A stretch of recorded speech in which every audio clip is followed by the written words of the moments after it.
ठीक है। अब देखो, मैंने जैसे पहले भी बोला है, जीएस का नॉलेज बहुत इंपॉर्टेंट है। एक हमने वाटर की केस स्टडी पहले देख रखी है, फिर हमने देखी थी ये रेडिकलाइजेशन की। तो इंटरनल सिक्योरिटी जो है उसमें रेडिकलाइजेशन है। ठीक है, वैसे ही नक्सलिज्म की केस स्टडी आ गई देखो। तो ये वाली केस स्टडी हम देख रहे हैं। एक बार क्विकली गो थ्रू कर लो केस स्टडी, है ना, तुम्हें भी पेपर शेयर किया है ना, और तुम्हारा ब्रेनस्टॉर्म करके ऊपर ऊपर तुम ABCD के तुम पॉइंटर्स लिखो कुछ। इसके लिए 5 मिनट देते हैं हम। क्विकली तुम्हें क्या लगता है, क्या क्या पॉइंटर्स होने चाहिए, डिटेलिंग नहीं चाहिए।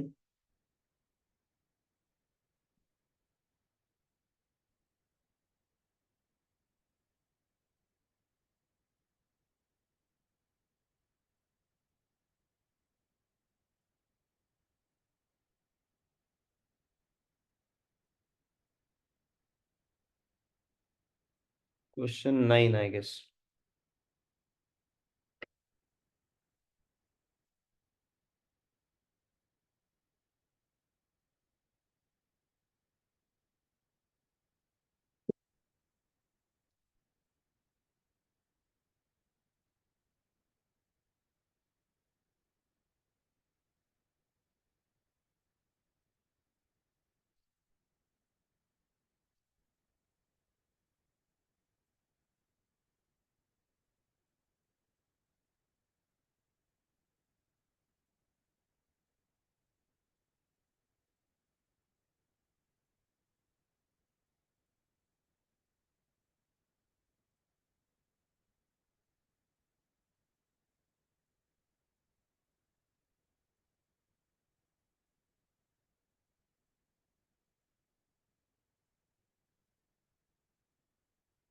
जो लोगों ने अभी ज्वाइन किया है, 2024 की केस स्टडी 9, इसके 4 क्वेश्चंस है। ब्रीफली तुम उस पे पॉइंटर्स लिखो तुम्हारे।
ठीक है। आई होप तुमने एक बार पढ़ ली है। तो देखो हम केस स्टडी को पढ़ के क्या सिनेरियो क्रिएट किया है उन्होंने, ये देखते हैं पहले। वीडियोज ऑन ऑन कर लो। वीडियोज ऑन कर लो।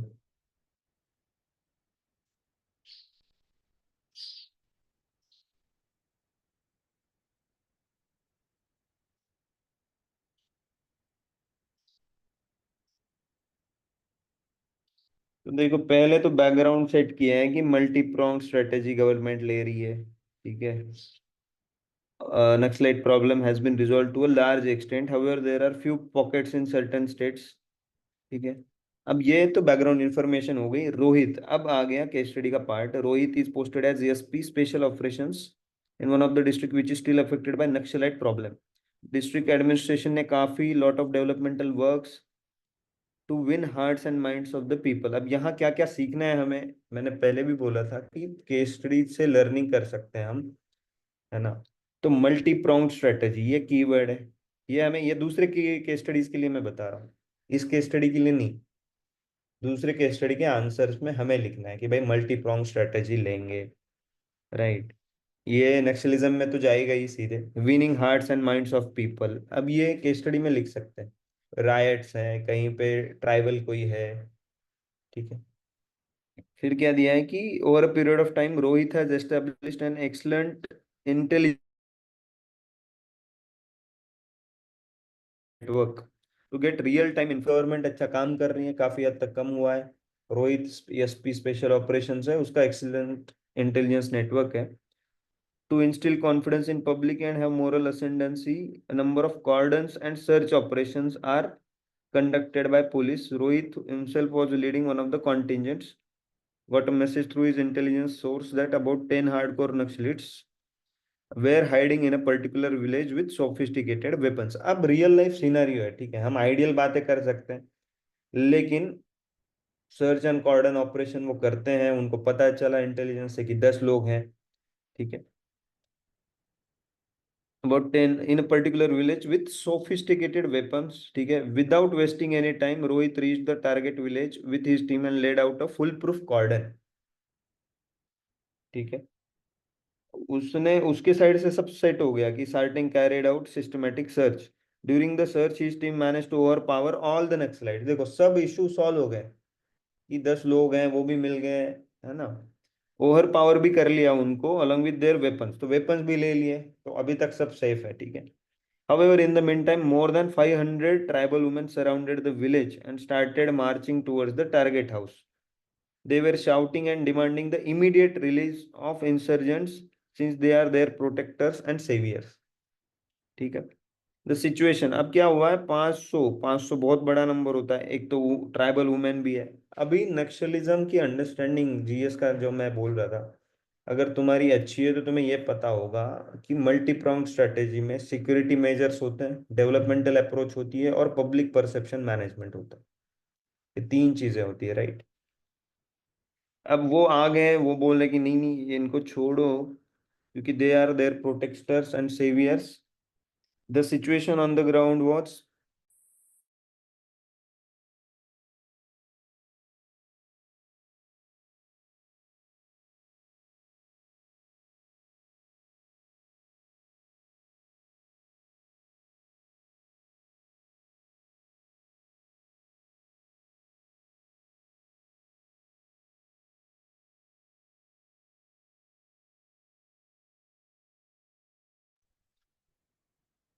हाँ तो उनको प्रोटेक्टर्स और सेवियर्स का परसेप्शन बनाया है, प्रोपोगंडा किया है, राइट।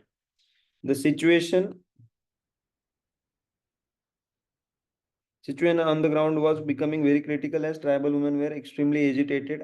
तो एग्रेसिव, ये इंपॉर्टेंट है। हम जब भी एक्शन ले, उन्होंने जो सिनेरियो क्रिएट किया है कि एग्रेसिव हो गए, है ना, या फिर एजिटेटेड हो गए, ये इंपॉर्टेंट है। कि 500 है, ये भी इंपॉर्टेंट है। तो प्रैक्टिकलिटी समझने के लिए केस स्टडी अच्छे से पढ़नी जरूरी है। यही केस स्टडी घुमा फिरा के अलग तरीके से भी दे सकते थे कि 10 लोग आ गए, राइट। तो ये इंपॉर्टेंट है। रोहित ट्राइड टू कांटेक्ट भी किया on mobile phone but failed to do so. Rohit was in great dilemma since naxalites apprehended to where. अब ये इंपॉर्टेंट है मेरे लिए, मैं पर्सनली कैसे अप्रोच करूंगा। एक्स्ट्रा इन्फॉर्मेशन स्पेसिफिक दी है, ये नहीं भी देते तो भी एक ब्रॉड रहता, कुछ उन्होंने दिया है तो इसको मैं ज्यादा वैल्यू करूंगा। क्या दिया है कि इसमें से उसको, to were not only hardcore top insurgents with prize money of 10 lakh on their heads but were also involve in a recent ambush on the security forces. तो ये दो लोग तो बहुत इंपॉर्टेंट है। ठीक है, however if he did not release the Naxalites the situation would get out of control since the tribal women were aggressively charging towards them. In that case to control the situation उसको firing वगैरह करनी पड़ती, valuable loss of lives and would further complicate the situation। ठीक है, अभी what are the options available, dilemmas क्या है, उसके पास ऑप्शंस क्या है, नहीं उसमें से कौन सा अप्रोप्रिएट है एंड व्हाई। अब ये व्हाई मतलब इथिकल जस्टिफिकेशन और जीएस का जस्टिफिकेशन होता है। ठीक है, एंड क्या ऑप्शन चूज कर रहे हो, तो ऑप्शंस और ए एंड सी तो एक ही लाइन ऑफ थिंकिंग के पॉइंट्स है। और क्या है, what are the extra precautionary measures to be taken by police in dealing with women protesters.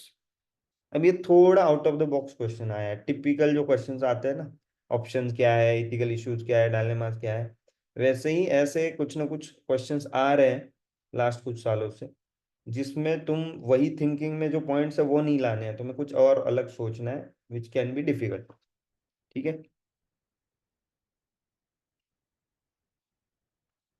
तो इसमें क्या किया है कि ऑप्शन क्या है, फर्स्ट पार्ट है right, what are the options.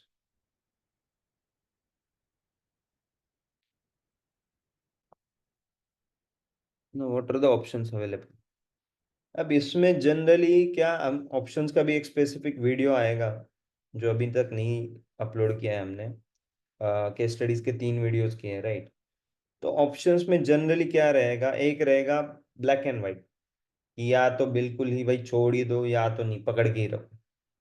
एक बीच का ऑप्शन होता है कुछ ना कुछ, फिर मतलब ये 3 ऑप्शंस हो गए। ठीक है, कि एक बिल्कुल, बिल्कुल गलत कर दो, गलत, या अब यहाँ पे गलत नहीं है, यहाँ छोड़ना भी गलत जरूरी नहीं है, छोड़ भी दिया पूरा तो राइट, और पकड़ के ही रखा तो भी गलत नहीं है। इट्स लाइक इथिकल सिचुएशन है, डायलेमा है, कुछ सही गलत नहीं है, ऑन द स्पॉट डिसीजन लेना है, विन विन और बेस्ट बेस्ट पॉसिबल सिचुएशन। लेकिन क्या होता है दूसरी के स्टडीज में, वो बोलते हैं करप्शन करोगे कि नहीं करोगे, सीनियर ने कुछ बोला है राइट, तो तुम एक ऑप्शन हमेशा रहेगा एक्सट्रीम वाला कि हम करप्शन करेंगे सपोज।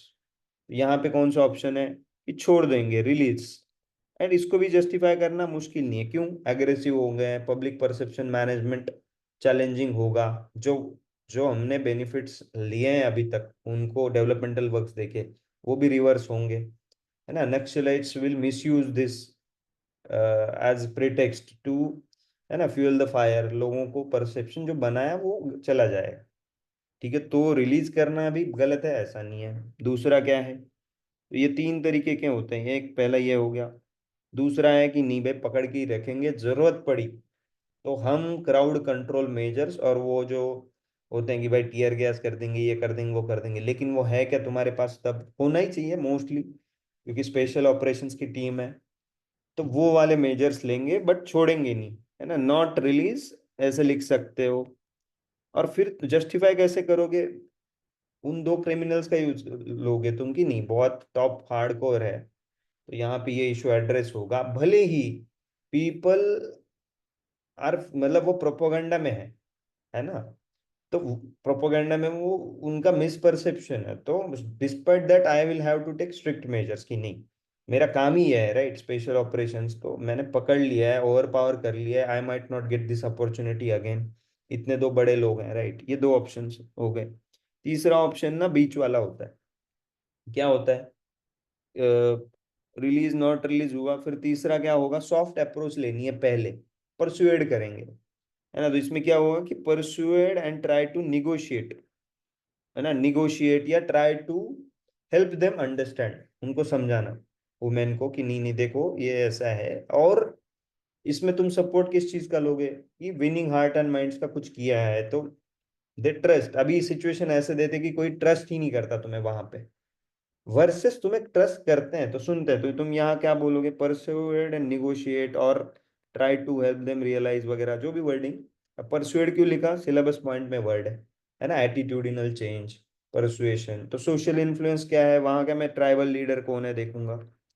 ठीक है, अब मैंने अगर इंटेलिजेंस नेटवर्क बनाया है तो मुझे पता है ग्राउंड लेवल सिचुएशन क्या है, तो उसका रेफरेंस यहाँ दूंगा मैं कि ट्राइबल एसएचजी है, अब वुमेन है तो एसएचजी ले आऊंगा, कि कोई एसएचजी का लीडर है कोई, या है जिनकी बातें मानी जाती है उनको, है ना, समझाएंगे कि क्या सिचुएशन, राइट। तो ये तीन चीजें हो गई। फिर क्या हो सकता है कि ये तो तीन हो गई इस केस स्टडी की जनरल, और क्या होते हैं कंसल्ट, जो इस केस स्टडी में ऑलरेडी कर दिया है कि भाई सीनियर को एफर्ट डाला है कांटेक्ट करने का लेकिन नहीं हुआ, तो ये एक होता है कंसल्ट, सीक गाइडेंस। अब किस किस से कर सकते हो, है ना, सीनियर से कर सकते हो, टेक्निकल एक्सपर्ट से कर सकते हो डिपेंडिंग ऑन केस स्टडी, है ना, एनजीओ से कर सकते हो, एनवायरमेंटल एक्टिविस्ट से भी कर सकते हो। अगर कोई केस स्टडी है एनवायरमेंटल पोल्यूशन की और वो प्लांट बंद करना है, राइट, तो रिलीवेंट लोग कौन कौन है, मल्टी स्टेक होल्डर निगोशिएशन, उसमें मीडिया भी आ जाएगा, है ना, आपको कुछ अवेयरनेस लानी है तो मीडिया को ये करोगे ना आप, यूज करोगे। एक कंसल्ट हो गया, है ना। और एक क्या होता है ऑप्शन, रिपोर्ट। अब रिपोर्ट करोगे आप रिलीवेंट अथॉरिटी को, आप सिटीजन हो, आप कोई सबॉर्डिनेट हो, आप कोई सीनियर हो, कोई भी हो, अगर करप्शन का एफर्ट हुआ, है ना, कुछ चीज का एफर्ट हो रहा है, या रिपोर्ट करना है किस चीज को, रिपोर्ट या रिकमेंड, कि भाई ग्राउंड लेवल पे लेट से कोई पॉलिसी आई है और उस पॉलिसी लोकल कॉन्टेक्स्ट में एप्लीकेबल नहीं है, तो तुम as a officer in charge in that local, है ना, ऑन ग्राउंड ऑफिसर हो, तो तुम ऊपर सजेस्ट करोगे कि देखो ये हमारे यहाँ अप्लाई नहीं हो रहा है ना, with reasoning, then they will realise, because that is your job ना, वो टॉप डाउन बना रहे, तुम्हारा काम है, तो रिपोर्ट रिकमेंड, ये कुछ हो गए। और फिर कुछ इनोवेटिव मिडल पाथ वाले options, case study to case study तुम्हें निकालने होते हैं। ठीक है, इसमें क्या होगा, और ऑप्शंस चूज करते time you can choose combination of options, कि तुम पहले बोलोगे मैं ये ट्राई करूंगा। अब क्यों, क्योंकि ग्राउंड लेवल सिचुएशन है, इसमें से कोई भी एक चूज कर लिया तो इसका मतलब ये थोड़ी है कि डन हो जाएगा, तो तुम बोलोगे ये चूज किया काम हो गया तो बढ़िया, तो प्रायोरिटी बता रहे हो, ये चूज करूंगा, ये हुआ तो ठीक है, नहीं तो क्यों नहीं, नहीं हुआ तो मुझे ये करना पड़ेगा, नहीं तो ये करना पड़ेगा। अब इसका इथिकल जस्टिफिकेशन देना आसान होगा क्योंकि तुम प्रायोरिटी सेट कर रहे हो, ये इंपॉर्टेंट है। लेकिन अगर लेट से बहुत ज्यादा ही एग्रेसिव हो गई वो, तो मुझे ये भी करना पड़ सकता है ना। क्यों, क्योंकि रीजनिंग दोगे, क्योंकि अगर फायरिंग करनी पड़ी, टीयर गैस, परसेप्शन बिगड़ गया तो नुकसान होगा, तो ऐसे। तो एसओपी कुछ होती है, स्टैंडर्ड ऑपरेटिंग प्रोसीजर, राइट, तो कुछ ना कुछ दी होगी, तो तुम्हें पहले जनरल बातें करनी है, अगर कोर्स ऑफ एक्शन में तुम क्या करोगे, I will strictly follow my standard operating procedure and code of conduct. तो तुम कोड ऑफ कंडक्ट क्या है वो नहीं पता, क्या फॉलो करना है नहीं पता, उसको परसेप्शन पहले ही दे रहे हो पढ़ने वाले को कि भाई मैं अपनी ड्यूटी अच्छे से करूंगा, कोड ऑफ कंडक्ट फॉलो करूंगा, एसओपी फॉलो करूंगा, है ना, I will take into consideration, क्या बोलते हैं, um I will be empathetic towards protesters, I will try to understand their view points. अब निगोशिएट कर रहे हो तब ऐसे लिखोगे कि मैं एम्पैथी दिखाऊंगा, इमोशनल इंटेलिजेंस दिखाऊंगा, दे आर एग्रेसिव मतलब they are having anger emotion, तो मैं वो करूंगा, ये दिखाना है हमें। उसके बाद एक्शन क्या लेंगे ये बहुत इंपॉर्टेंट नहीं है, वो बहुत डिटेलिंग नहीं चाहिए, ये करूंगा बिल्कुल डिटेल में नहीं जाना है, चार क्वेश्चंस पूछे हैं यहाँ, बहुत ऊपर ऊपर बातें करनी है ना, बस सेंसिबल बातें करनी है, उसकी डिटेलिंग नहीं करनी है। ठीक है, तो डिटेलिंग कैसे करेंगे कि एम्पैथी कर देंगे हम, तो हमारी अप्रोच सही है ये दिखा देंगे। एक्शन तो यार देखो छोड़ना भी पड़ सकता है, अब कोई क्या बोलेगा एक्सट्रीम किसी सिचुएशन में, किन्हीं ने ऐसे कैसे छोड़ दिया, अरे भाई 500 लोग हैं, सिचुएशन वैसी है ग्राउंड लेवल का, तो वो रियल लाइफ में छोड़ना भी पड़ सकता है, which is not wrong. Unethical नहीं कर रहे हैं, ड्यू टू सम अच्छी थिंकिंग तुम कर रहे हो। तो इस केस स्टडी में मेरे ओपिनियन में कोई आइडियल सॉल्यूशन नहीं है, you can just give multiple options as a flow, कि ये है फिर ये है फिर ये है, डिपेंडिंग। मैं क्या करता, मैंने जब पढ़ी केस स्टडी मेरे दिमाग में आया कि दो चीजें आई इनोवेटिव, क्या है, एक तो मैं उनको धमकाऊंगा अंदर, नक्सलाइट्स को, और उनको बोलूंगा सरेंडर एंड रिहेबिलिटेशन पॉलिसी। देख ऐसे होगा, सरेंडर रिहेबिलिटेशन पॉलिसी, ये नॉलेज कहाँ से आया? जीएस से आया। तो मैं उनको सरेंडर करने पे मजबूर करूंगा, तो लोगों को भी ऐसे नहीं लगे ना हम पकड़ के लेके जा रहे हैं। भाई उसको ही बात करवाएंगे कि हाँ भाई मैं सरेंडर कर रहा हूँ। तो पहले तो सरेंडर में 10 में से 5 ने भी कर दिया, तो चलो कुछ तो अचीवमेंट हुई। राइट। दूसरा, मैं लोगों को बिजी रखूंगा, बातें करूंगा, तब तक इन दोनों को मैं पीछे के रास्ते, वो होता है ना कि कुछ करके इन दोनों को पकड़ के रखूंगा। इन ये दो जो टॉप हार्डकोर है, ये अगर इनको पकड़ लूंगा तो इनकी ये रीढ़ की हड्डी है भाई, है ना। ये टॉप हार्डकोर है, इनको पकड़ लूंगा, ये लीडर्स है, तो दूसरे लोग भी बदलेंगे, इंसर्जेंट्स या वीक हो जाएंगे, वॉट। तो एटलीस्ट ये पॉइंट, इनोवेटिव पॉइंट्स क्यों लग रहे हैं मुझे? क्योंकि छोड़ना ना छोड़ना, ब्लैक एंड व्हाइट में बात करना इजी है ना। तो तुम कुछ तो हट के लेके आ रहे हो, whatever happens in real life, see they know कि भाई तुम उस सिचुएशन में नहीं हो, तो तुम्हारा आंसर मैटर ही नहीं करता ऐसे इतने बड़े सिचुएशन में, 2 पेज का 3 पेज का आंसर। राइट। तो उनको जस्ट तुम्हारा इनोवेशन देखना है, उसमें जीएस का नॉलेज आना चाहिए। राइट। तो पब्लिक परसेप्शन मैनेजमेंट है, या गवर्नमेंट की समाधान स्ट्रेटेजी है, उसमें कुछ तुम्हें लग रहा है कि समाधान स्ट्रेटेजी को अलाइन करके कुछ है एक्शन, है ना।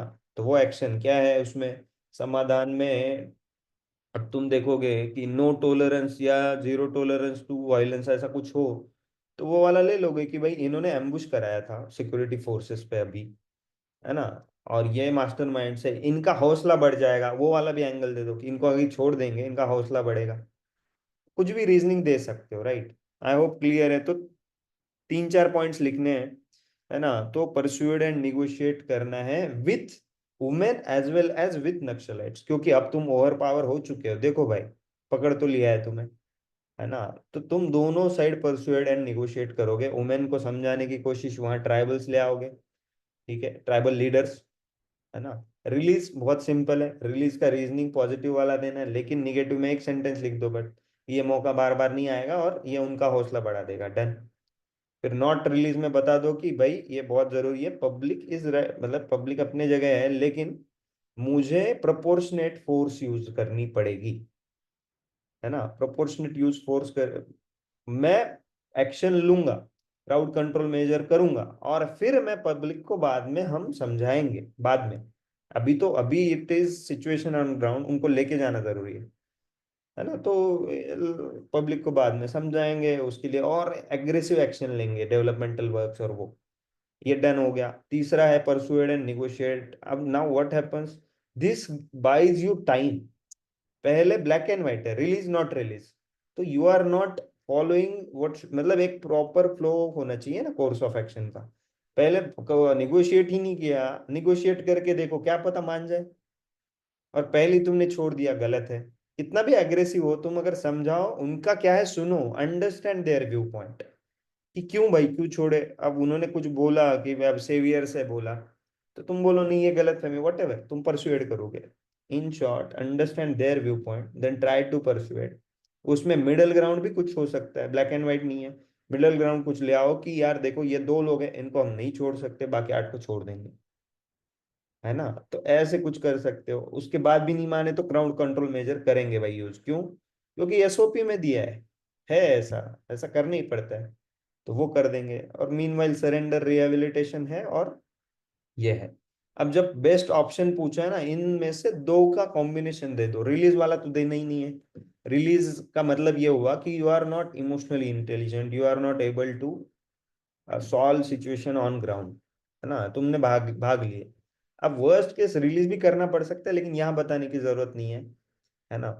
तो तुम 2 कॉम्बिनेशन ले लो, कि परसुएड करेंगे, और उसके बाद दूसरे वाला ले लो कि not release and take crowd control measure, और वो, और उसके बीच लिख सकते हो सरेंडर रिहेबिलिटेशन, या अलग से। जितने ज्यादा ऑप्शन बनाओगे, लिखना पड़ेगा, 4 क्वेश्चंस लिखने हैं, ज्यादा लिखना मुश्किल होता है, जनरली 3 या 4 ऑप्शन बनाने। एक ब्रॉड आइडिया दिया मैंने, ठीक है। ये पहला और तीसरा क्वेश्चन एड्रेस हो गया, राइट। कि एंड व्हाई में तुम बताओगे जो इथिक्स का है, कि भाई कॉमन गुड के लिए मुझे क्राउड कंट्रोल मेजर लेने पड़ेंगे, कॉमन गुड के लिए मुझे ये एक्शन लेनी पड़े, मैं क्या करूं? ठीक है, वो दे सकते हो। दूसरा ड्यूटी, डिओन्टोलॉजिकल, मेरी ड्यूटी है कि मैं नक्सलाइट्स को पकड़ूं, मेरा काम ही वही है। ठीक है, यूटिलिटेरियनिज्म। अब ऐसे कुछ कुछ यूज करो, ये हो गया इथिक्स। और कुछ जीएस यूज करो कि पब्लिक परसेप्शन मैनेजमेंट, है ना, ये बहुत की पार्ट है। क्योंकि इंसर्जेंट्स की ताकत तब खत्म होती है जब पब्लिक उनके साथ नहीं होती, वो कुछ नहीं कर पाएंगे, है ना। सिक्योरिटी वाइज तो वी आर सॉलिड, मतलब गवर्नमेंट, लेकिन पब्लिक परसेप्शन जरूरी है। तो तुम वहां परसुएड एंड निगोशिएट, वो क्यों कर रहे हो उसका रीजनिंग होगा। और नॉट रिलीज क्यों कर रहे हो, क्योंकि ड्यूटी है भाई, नहीं छोड़ सकते। टॉप टू को तो बिल्कुल नहीं छोड़ूंगा। तो ये फ्लेक्सिबिलिटी भी दिखा रहे हो। देखो, कोई आइडियल आंसर नहीं है, कोई आइडियल ऑप्शन नहीं है। हाँ, अनइथिकल या इलीगल या गलत नहीं करना है, यहाँ पे कुछ अनइथिकल नहीं है, रिलीज भी कर दो, अच्छे से जस्टिफाई करो तो। Point is when you show flexibility, when you से कि सी आपने बोला ये दो top core, top hard core है इंसर्जेंट्स, तो हाँ मैं इनको पकड़ लूंगा, बाकियों को निगोशिएशन में दे दूंगा चलो या उनको ऑप्शन दे दूंगा सरेंडर का। This shows your presence of mind while you are attempting case study, you show some, ये अच्छा है बुरा है इज नॉट इम्पोर्टेंट, कुछ तो अलग कर रहे हो, नहीं करेंगे बहुत लोग। या सरेंडर रिहेबिलिटेशन पॉलिसी, तो ये करना है। इथिकल डायलेमा पूछे हैं, जस्टिफिकेशन इजी है।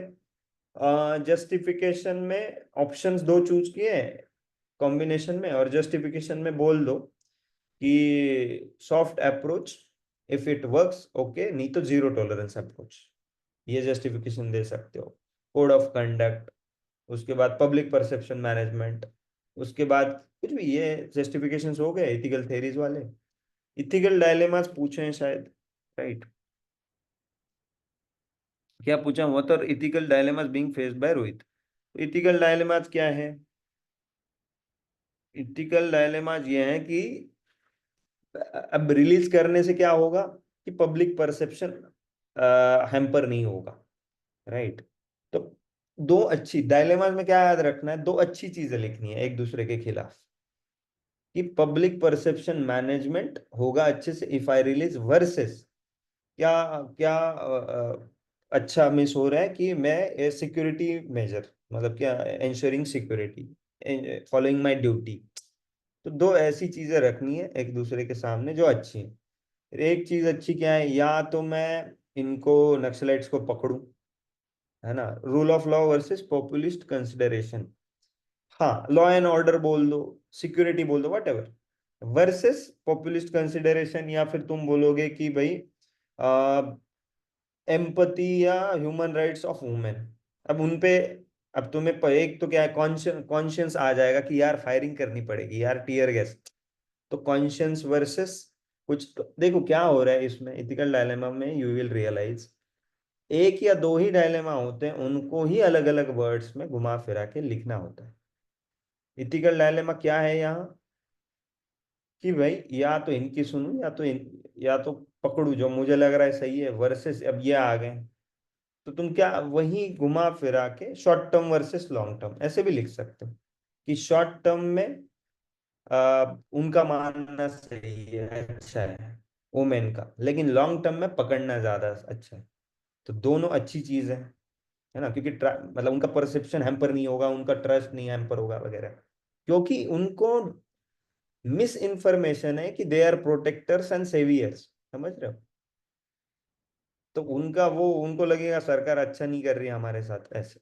तो यार इथिकल डायलेमास में जनरली यही होता है कि एक दो इथिकल डायलेमास को ही घुमा फिरा के तुम्हें प्रोजेक्ट करना होता है। वो कितना अच्छे से करते हो इसके लिए जरूरी है कि तुम पर्सनल वर्सेस प्रोफेशनल कुछ बोल दो, है ना। या तुम टिपिकल घिसा पिटा रेडी रखना है, ऑब्जेक्टिविटी वर्सेस कंपैशन, ये एक होता है। यहाँ पे भी देखो तुम, objectivity versus compassion towards protesters, empathy दिखानी पड़ेगी, राइट। तो ऐसे short term versus long term, यही घिसे पिटे मिलेंगे तुम्हें। इसके अलावा तुम्हें कोई सूझ रहा है, रूल ऑफ लॉ का बताया वो ठीक है, मतलब अच्छा है।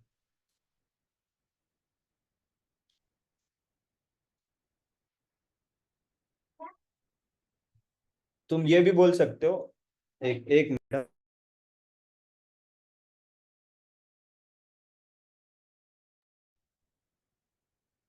तो तुम ये भी बोल सकते हो कि जस्टिस टू, वो अम्बुश हुआ है ना सिक्योरिटी फोर्सेस, वो भी बोल सकते हो पॉइंट।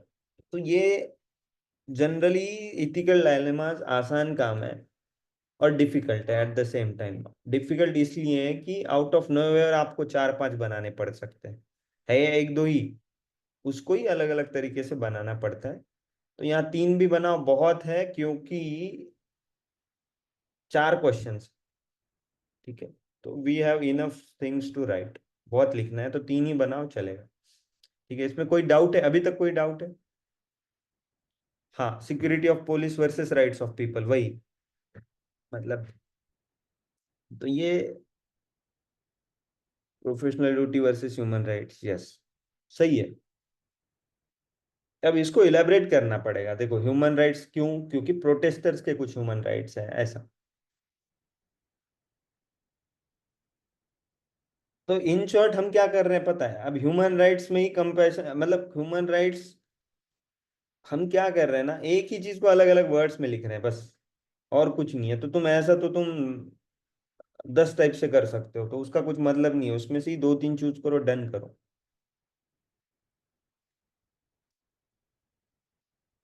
बस ये क्विकली क्लिक हो, इसलिए इसका ब्रेनस्टॉर्मिंग करो, ये स्टडीज ले लो। और कौन से झट से आना चाहिए, ये थोड़ा चैलेंजिंग हो सकता है। एक दो तो बहुत झट से आते हैं, और एक दो चाहिए होते हैं, वो थोड़ा चैलेंज हो सकता है। तो दोनों साइड के वर्ड्स ना रेडी रखा करो, जो जिनका होता है। अभी क्या होता है, सीनियर ने बोला कि कुछ गलत करना है versus public interest, seniors advice discipline, है ना, following seniors advice versus public interest. तो ये होता है, तो ऐसे मिल जाएंगे, बहुत इजी है। अभी तक कोई डाउट है, क्लियर है? अभी आगे क्या दिया है, फोर्थ क्वेश्चन क्या, एक्स्ट्रा प्रिकॉशनरी मेजर्स, राइट। तो what are the extra precautionary measure to be taken by police in dealing with women protesters. अब इसमें तुमने क्या क्या लिखा है ये बताओ।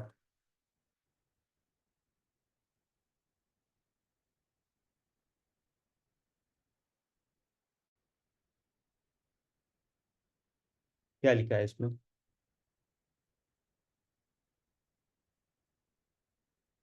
इथिकल डायलेमा रिपीट भी हो सकते हैं अलग अलग क्वेश्चन में, यस। क्योंकि हर उस क्वेश्चन में उन्होंने केस स्टडी उस टाइप की रिपीट करी है, तो डायलेमा वही होगा ना। अलग अलग क्वेश्चन में सेम डायलेमा है, क्योंकि सिचुएशन वैसी ही है ना, सिचुएशन का एक पैटर्न बन रहा है। कोई नक्सलाइट हो, नक्सलाइट सिचुएशन हो, या कोई एग्रीकल्चर डिपार्टमेंट की सिचुएशन हो, या कोई हो लैंड एक्विजिशन की, होती वही चीज है ना, पैटर्न वही है। हाँ, नीड मोर फीमेल ऑफिसर्स, या ये अब प्रिकॉशनरी मेजर नहीं हुआ, need more female officers, negotiation के लिए विल यूज फीमेल ऑफिसर्स, ये हुआ प्रिकॉशनरी मेजर। बट और फीमेल ऑफिसर चाहिए, ये हो गया लॉन्ग टर्म मेजर, समझ रहे हो। सेंसिटिविटी ट्रेनिंग टू ऑफिशियल, ये भी प्रिकॉशनरी नहीं है। देखो क्वेश्चन क्या है, in the present situation what are the extra precautionary measure to be taken by police in dealing with women protesters. अब देखो इसका इंटरप्रिटेशन ऑन ग्राउंड लेना है, या इन जनरल लॉन्ग टर्म में एक्स्ट्रा प्रिकॉशनरी मेजर है, ये मैं नहीं समझ पा रहा, right. In the present situation बोला है, तो मैं वो सेंसिटिविटी ट्रेनिंग अभी तो ऑन ग्राउंड नहीं दे सकते इमिडिएटली, राइट। इन जनरल लॉन्ग टर्म बोलना है, तो बढ़िया पॉइंट दे रहे हो तुम, है ना। हाँ, कॉल फॉर बैकअप ये बढ़िया है, यस। एक्स्ट्रा प्रिकॉशनरी मेजर ये अच्छा है, कॉल फॉर बैकअप। हाँ, दूसरा कि भाई वो मतलब हार्म ना करे, प्रोपोर्शनेट यूज करें मेजर्स, ये बहुत इंपॉर्टेंट है। कि गलती से भी, या फिर बात करते टाइम, है ना भाई, पोलाइट बट फर्म कम्युनिकेशन, आप गुस्से से नहीं बात कर सकते, क्योंकि मॉब मेंटेलिटी होती है। मॉब मॉब में से एक बंदा आया, ए क्या है, सब लोग, है ना, ये हो जाएंगे। तो ये एक्स्ट्रा प्रिकॉशनरी मेजर्स ये है कि आप कैसे बात कर रहे हो, है ना। फोर्स का यूज तो हो गया प्रोपोर्शनेट, लेकिन बात कैसे कर रहे हो। हाँ वही, अवॉइड रिप्रेसिव या अवॉइड एग्रेसिव मेजर्स, वही मिनिमल यूज ऑफ फोर्स, वही लाइन ऑफ थिंकिंग पे जा रहे हैं। एक तो फीमेल को निगोशिएशन में लाओ अगर है वहां, दूसरा आप बात ढंग से करो, है ना, और परसुएड करो अच्छे से, तीसरा क्या है कि आप फोर्स का यूज मत करो। ये तीन ही सूझ रहे हैं मुझे एक्चुअली। अगर लॉन्ग टर्म है तो फिर तुम वहां लिख भी सकते हो कि इन लॉन्ग टर्म, और फिर सेंसिटाइजेशन, है ना, क्योंकि कंपैशनेट होनी चाहिए। कम्युनिटी पोलिसिंग वगैरह नहीं क्या। तो तुम अगर ये रिश्ता बना के रखते हो तो लोगों को इजीली कन्विंस कर पाते हो बाद में जब सिचुएशन आती है। तो ये शॉर्ट टर्म में इमीडिएट इसमें मुझे तो नहीं सूझे ज्यादा, ये चैलेंजिंग क्वेश्चन है जिसमें ऑब्वियसली ये दो तीन लिखे हमने। हाँ, example of pink spot, yes. अब हमने जो बोला ये हुआ इस केस स्टडी को एड्रेस करना, इसमें हटके इनोवेटिव कैसे करना है। इसमें कोई मूवी का एग्जाम्पल है तुम्हारे पास, ले आ सकते हो। कोई डॉक्यूमेंट है ना, प्रकाश सिंह जजमेंट, या कोई जजमेंट है जहां बोला गया कि कैसे बिहेव करना चाहिए, वो लिख सकते हो। कोई केस स्टडी है, कहीं पे बढ़िया से डील किया है। अब जैसे एक क्या होता है, एक प्रोटेस्टर्स गुस्सा आते तो उसने क्या किया, राष्ट्रगीत गाना शुरू कर दिया, है ना। तो क्या हुआ, प्रोटेस्टर्स काम डाउन हो गए पहले तो ये हो गया इनोवेटिव मेजर। ऐसे कुछ चीजें डालनी है, जो मैंने बताया वो हुआ इस केस स्टडी का आंसर। उसमें कैसे करते हो आप, क्या केस स्टडी लाते हो, कैसे क्या बताते हो, है ना, वो हो गया एक्स्ट्रा मार्क्स फेच करने का तरीका। या सरेंडर रिहेबिलिटेशन, वो भी हमें पता है लेकिन नहीं लाएंगे लोग, बहुत लोग, मेरा परसेप्शन ये है। तो ऐसा कुछ लाना, वुमेन पुलिस स्टेशन इन तमिलनाडु, तो यस तुम ये लॉन्ग टर्म के लिए दे सकते हो, बढ़िया है, इस केस स्टडी में या कहीं पे भी। अब एक्स्ट्रा प्रिकॉशनरी मेजर अगर मुझे नहीं आ रहे देने ज्यादा, राइट, प्रैक्टिकलिटी क्या है, सॉलिड दिमाग कैसे लगाना है, लॉन्ग टर्म देना इजी है यहाँ। तो वो तीन ही दे दो, दो ही दे दो, क्वेश्चन एड्रेस कर दिया, डन। लॉन्ग टर्म बता रहे हो ना, वेटेज इंपॉर्टेंस भले ही उन्होंने नहीं पूछा डायरेक्टली, बट तुम्हारे आंसर को एक वेटेज, तुम्हारे थिंकिंग को एक वेटेज आएगा। इंप्रेस हो जाएंगे वो कि नहीं यार ये बंदा सोच सकता है, राइट। तो ऐसे करना है ना। तो अब वही है, अब उसमें ट्राइबल कोई स्कीम है, कोई मेजर्स है लिए हैं, उसका भी यूज कर सकते हो वाइल निगोशिएटिंग, है ना। आप गिनवा सकते हो कि भाई ये मेजर्स गवर्नमेंट ने लिए हैं तो हम सेवियर है भाई आपके। तो ऐसे भी कर सकते हो। उल्टा इन्होंने तो लोगों को मारा है, आप बताइए वायलेंस करने वाला, है ना, हो सकता है क्या। तो डिपेंड करता है कि आप कैसे वो कम्युनिकेट करते हो। अब वो सारा कम्युनिकेशन यहाँ लिखना है क्या, नहीं, उसके लिए बस लिखना है कि परसुएड एंड निगोशिएट, है ना, डिप्लोमेटिकली, पोलाइटली बट फर्मली, है ना, क्राउड को काम डाउन करो, ये बताना है। ठीक है, डन है। इसके स्टेट में कोई कंफ्यूजन है, देखो ऑप्शंस कैसे क्रिएट करने हैं इसका इन जनरल आइडिया तो मैंने दिया तुम्हें, broad, right, black and white, middle path, है ना, फिर कंसल्ट, रिपोर्ट, रिकमेंड, और कोई हटके है अल्टरनेटिव तुम्हारे पास, तो इसके अलावा ऑलमोस्ट कुछ नहीं होता है।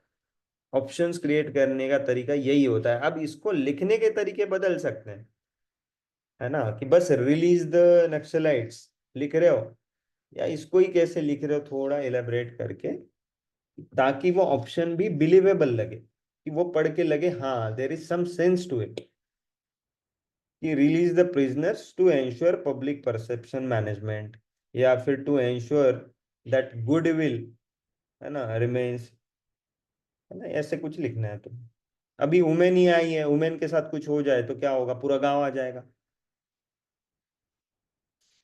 राइट। ये प्रैक्टिकलिटी सोचनी है, लिखना कम है, सोचना क्लियर है, सॉलिड है, डेप्थ में है। अब ये ब्रेनस्टॉर्मिंग के टाइम होगा, अगर सोचना तुम्हारा सॉलिड बन गया तो तुम्हें लिखते आ जाएगा। लिखना बहुत क्रिस्पली बताना है, डिटेलिंग नहीं चाहिए, पहले मैं ये बात करूंगा फिर वो ये बात करूंगा, ऐसा नहीं चाहिए, राइट, क्लियर है। किसी बढ़िया पुलिस ऑफिसर का एग्जाम्पल दे सकते हो जिनका पब्लिक के साथ रेपो बहुत अच्छा था, या आपको प्रोटेस्ट हैंडलिंग में बढ़िया थे, वो भी लिख सकते हो। और लॉन्ग टर्म में ये भी लिख सकते हो कि खुद को और फोर्स, मेरी जो टीम है उसको इस चीज, ऐसे सिनेरियोज की ट्रेनिंग, मॉक ड्रिल्स करना, है ना, ये भी लिख सकते हो। सेंसिटाइजेशन कराना टीम का, release them for preventing personal loss of life. Personal loss of life मतलब मेरी जान ना जाए ऐसे, पर्सनल लॉस ऑफ लाइफ मतलब क्या है।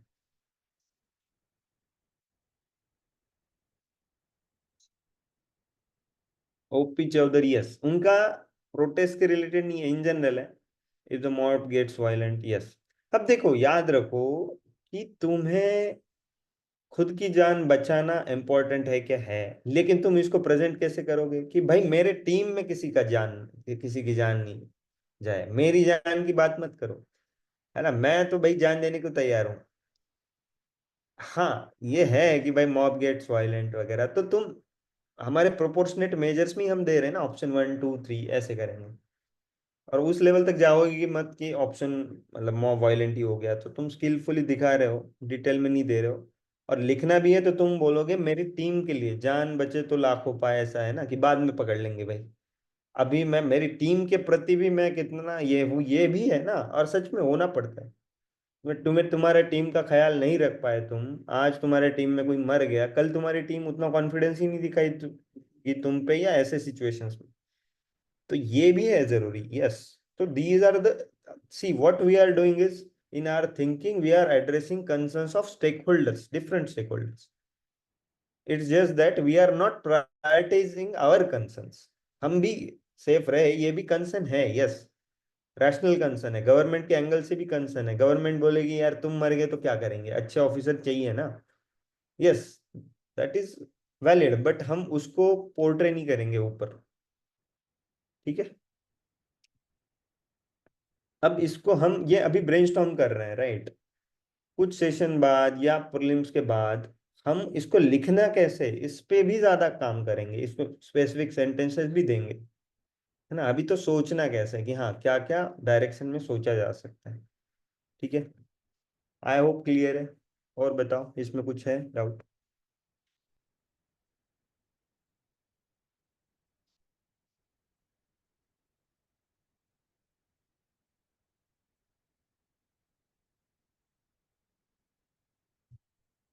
तो ये वाली केस स्टडी है, केस स्टडी उसके नेक्स्ट वाली।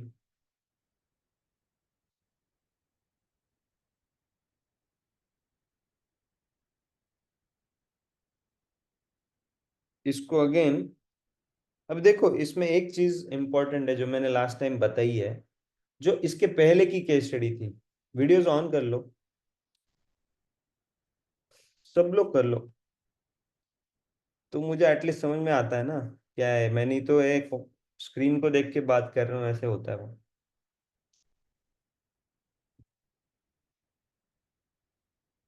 हाँ, तो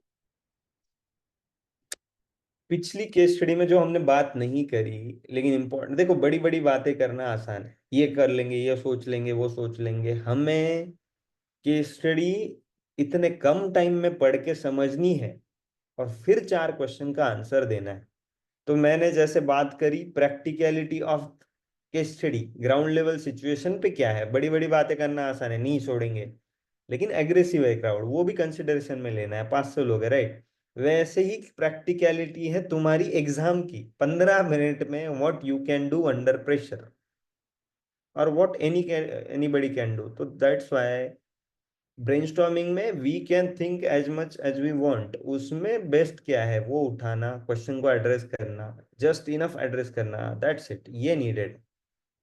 ये नीचे ये कर देंगे वो कर देंगे, भाई जगह लिमिटेड है, टाइम लिमिटेड है, और उसमें how much time you take to read and understand the case study will make huge difference.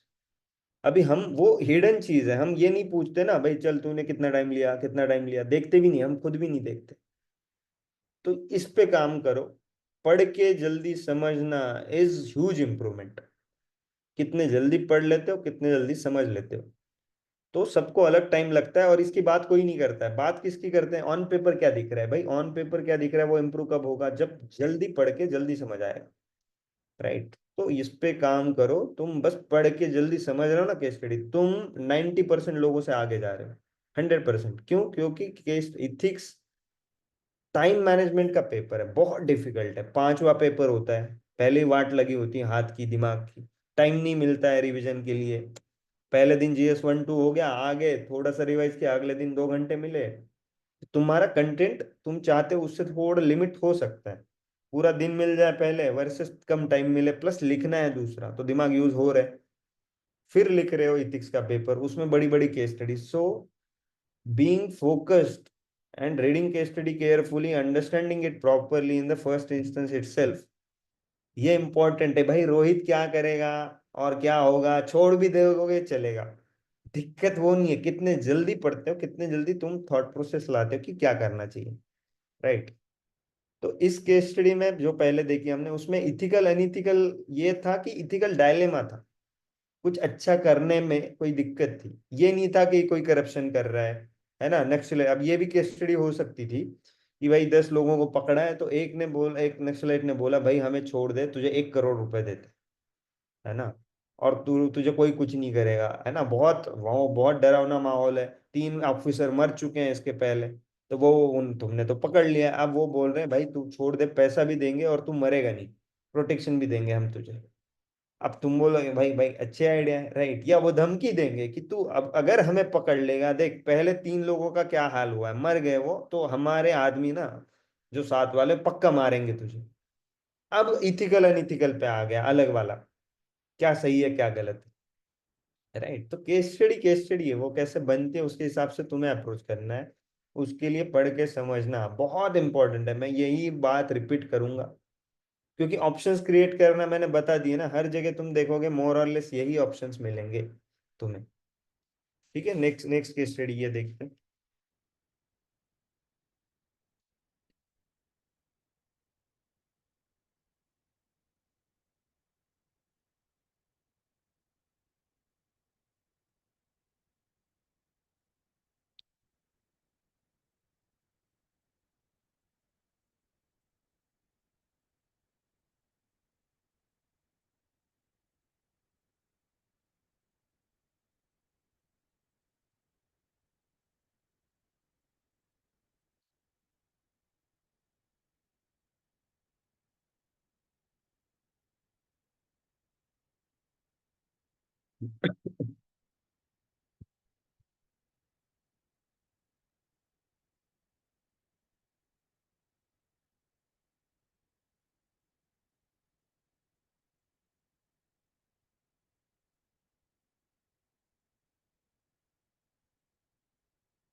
ठीक है, पढ़ ली।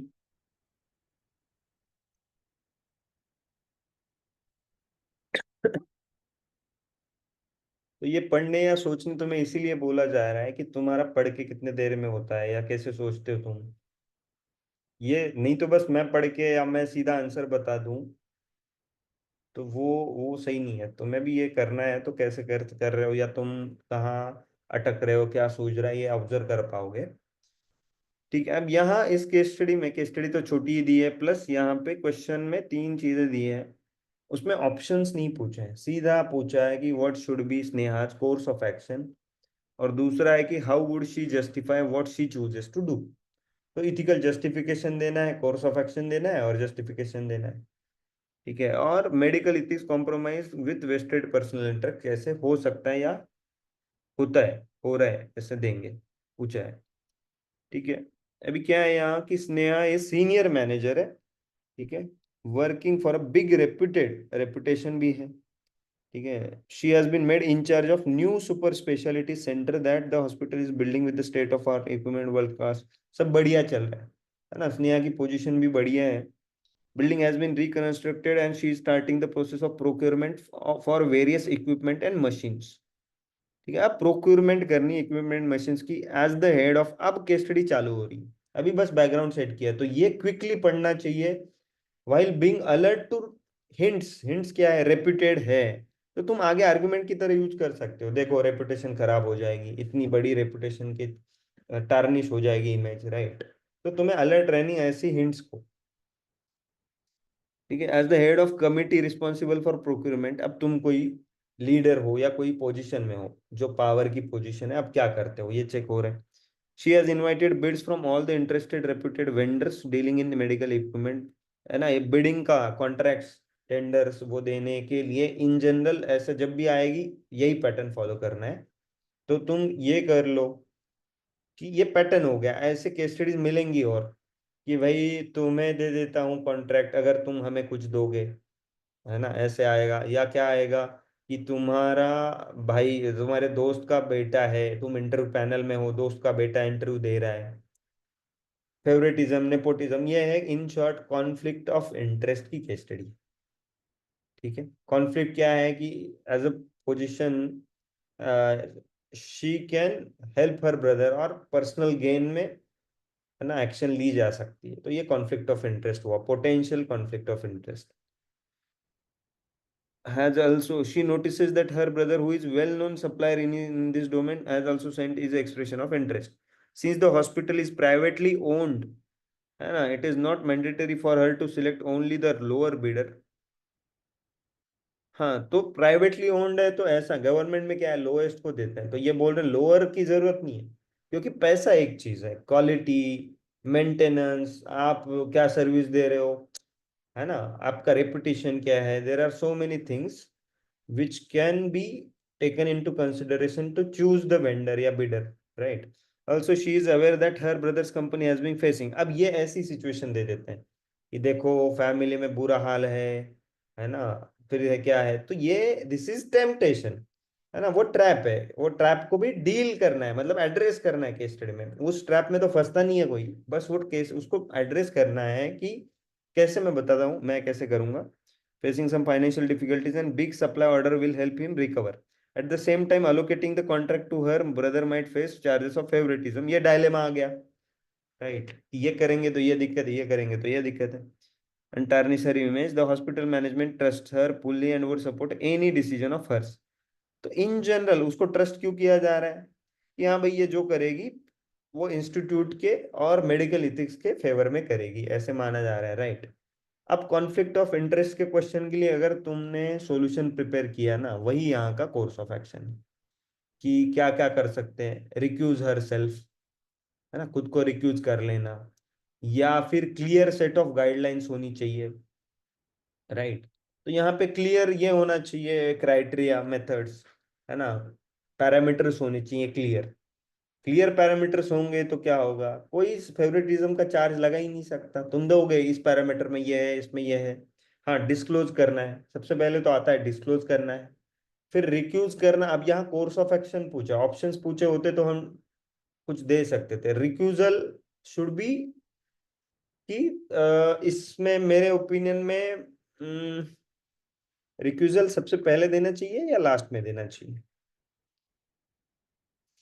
हाँ, तो इसमें ये कर सकते हैं कि she should disclose and she should offer to recuse herself, है ना। तो डिस्क्लोज कर दिया, ऑफर कर दिया कि मैं रिक्यूज कर लेती हूँ। But if still the management persist because they trust her fully, if they ask her then what she will do, वो बताना है आगे। ठीक है, ऐसे कर सकते हैं। तो पहले तो डिस्क्लोज कर दिया, इसी में दिखता है कि भाई तुम एक इथिकल ह्यूमन, इथिकल हो, है ना, इथिकल मैनेजर हो, इथिकल हो। क्यों? क्योंकि तुमने दिखा दिया, बता दिया। तो दैट इज ट्रांसपेरेंसी, है ना। हाँ, she can ask her brother to take back, नहीं भाई तुम ऐसा क्यों करोगे, राइट। अभी ऐसे तो फिर ठीक है भाई, कोई चीज में अभी मतलब वो तो पॉलिटिकल पार्टी में तो फिर तो टिकट ही नहीं लेना चाहिए, राइट। डायनेस्टिक पॉलिटिक्स में दो चीज है, एक that person's right to contest, है ना, तो उसका राइट टू कॉन्टेस्ट है, वो किसी का बेटा है, इसका मतलब ये थोड़ी कि मत करो, डायनेस्टी हो रही है। भाई पब्लिक को समझना चाहिए, इज ही और शी कैपेबल। डायनेस्टिक पॉलिटिक्स में किसी का बेटा ना आए, ये नहीं है एक्सपेक्टेड। एक्सपेक्टेड है कि पब्लिक सही से चूज करे, और मेरिट पे, with in party, intra party merit पे प्रमोट किया जाए। जस्ट बिकॉज किसी का ये है वो नहीं करना चाहिए। अगर कोई सही है, कोई मेरिट है, तो क्या दिक्कत है, राइट। तो उसके भाई को पीछे लेना ये ऑप्शन नहीं है, राइट। उसका एक तो उसका तो बुरा हाल है, तुम तो भाई जान ही ले रहे हो, है ना, खुद के डिसीजन मेकिंग के चक्कर में। हाँ, इंडिपेंडेंट सिलेक्शन पैनल कर लो, ठीक है। इन शॉर्ट क्या है, अभी तुम खुद ही कमिटी हो, राइट, तो तुम बोल सकते हो कि थर्ड पार्टी या इंडिपेंडेंट विजिलेंस कुछ बना रहे हो तुम। सिलेक्शन पैनल तो तुम खुद ही तो कमेटी के हेड हो, और इंडिपेंडेंट क्या बना दोगे, तुम्हें बनाया तुम, और नहीं मैं एक कमेटी बनाती हूँ। तो इसमें ये इशू हो सकता है मेरे ओपिनियन में, लेकिन थर्ड पार्टी विजिलेंस या ऑडिट होता है ना, कि किसी का ध्यान है हमने सही किया है कि नहीं किया है, तो फिर तो कोई गलती की बात नहीं बचेगी, राइट।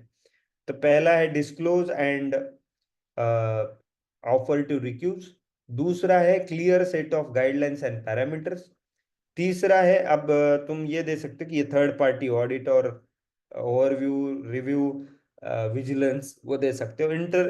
इंडिपेंडेंट सिलेक्शन पैनल भी दे सकते हो, मैंने बस कंसर्न हाईलाइट किया, अच्छा ऑप्शन है इन जनरल। दूसरे कहीं पे तुम बस लीडर हो तो। हाँ, quality testing of previous works, तो ये पैरामीटर्स में डाल दो, पैरामीटर्स स्मार्टली। तुम्हें बोला है ना कि हम क्लियर गाइडलाइंस और पैरामीटर्स करेंगे, लिखो ना उसमें पैरामीटर्स की प्रीवियस ट्रैक रिकॉर्ड क्या रहा है, आपका टाइमली डिलीवरी है कि नहीं है, आप मेंटेनेंस सर्विस कैसे देते हो, आपके चार्जेस कैसे हैं, है ना। सबसे इंपॉर्टेंट है वो क्वालिटी है कि नहीं। क्यों?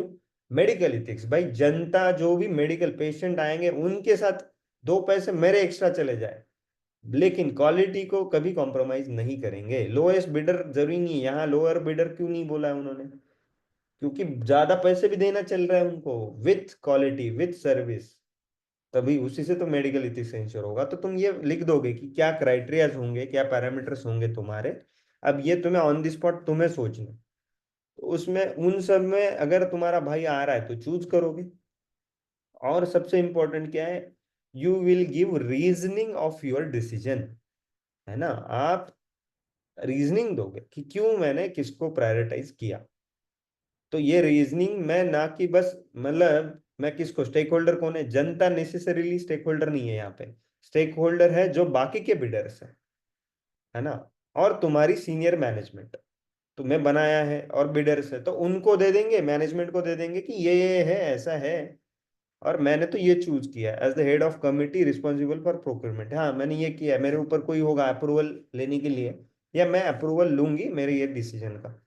ठीक है, यहाँ कोर्स ऑफ एक्शन में और एक ऐड करना है, सीक सीनियर्स एडवाइस। जो मैंने बोला ना, और एक हमने क्या क्या देखे थे ऑप्शंस में, कंसल्ट। तो कंसल्ट वाला है भाई, आएगा ना सीनियर, बताएगा, हमें हेल्प करेगा, मैं हमें हेड हूँ, but help me how to in general approach, तो बता रहा है कोई मुझे। तो सीनियर का अप्रोच हुआ, डिस्क्लोज रिक्यूजल ऑफर करना हुआ, क्लियर पैरामीटर्स हुआ, इंडिपेंडेंट सिलेक्शन पैनल या थर्ड पार्टी विजिलेंस हुआ कि हाँ वो देख रहे हैं, इथिक्स कमेटी ऐसे होता है ना, वो हुआ। और उसके बाद क्या है, तो ये कोर्स ऑफ एक्शन होगा। इसके बाद I will choose the best, I will choose such bidder which is in the best interest of the institute and patients. जो इंस्टीट्यूट है भाई, हमारे पैसे भी ठीक लगे और पेशेंट के लिए क्वालिटी भी सही हो। अब उसमें इवन इफ वो अगर भाई का भी बेस्ट है तो आई विल चूज इट, है ना। ऐसा नहीं है कि नहीं नहीं भाई गए तो जानबूझ के चूज नहीं कर रहे हो कि गलत लगेगा, फेवरेटिज्म का चार्ज है। मैं रीजनिंग दे रही हूँ, मैं रिस्पॉन्सिबली कर रही हूँ, मैं ट्रांसपेरेंसी मेंटेन कर रही हूँ, प्लस कमेटी का पार्ट हूँ, तो कमेटी अकेले की नहीं दी है। तो I will consult amongst the committee कि हाउ शुड वी अप्रोच। इनका फ्लो तुम सोचो बस, ये डिफिकल्ट नहीं है, समझ रहे हो। कमेटी के अंदर भी तुम्हें ये बातें करनी पड़ेंगी ना, तो कमेटी के बाकी मेंबर्स बता देंगे दुनिया को, नहीं भाई हमने बहुत सॉलिड तरीके से किया है। ठीक है, ये हो गया बिडर चूज करने की प्रोसेस, है ना, कोर्स ऑफ एक्शन। और उसके आगे मैं ये लिखूंगी कि I will help my brother in my personal capacity. One, कुछ पैसा अगर मैं दे सकती हूँ, राइट, फाइनेंशियल डिफिकल्टी है ना, तो फाइनेंशियली सपोर्ट करूंगी उसको। दूसरा, with the knowledge that I have of this field, कि भाई कैसे इक्विपमेंट चाहिए होते हैं, तुझे क्या करना चाहिए जिससे तेरी बिडिंग कम्पिटिटिवनेस बढ़ेगी।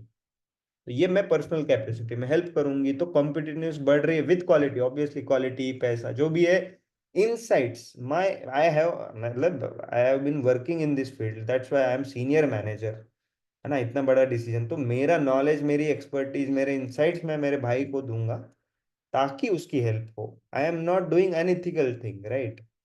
बट अब ऐसे ही और भी लोग हैं जो प्रोक्योरमेंट करने हैं, जिनको इसकी कंपनी के और भी काम है ना, और जगह कुछ हो जाएगा उसका।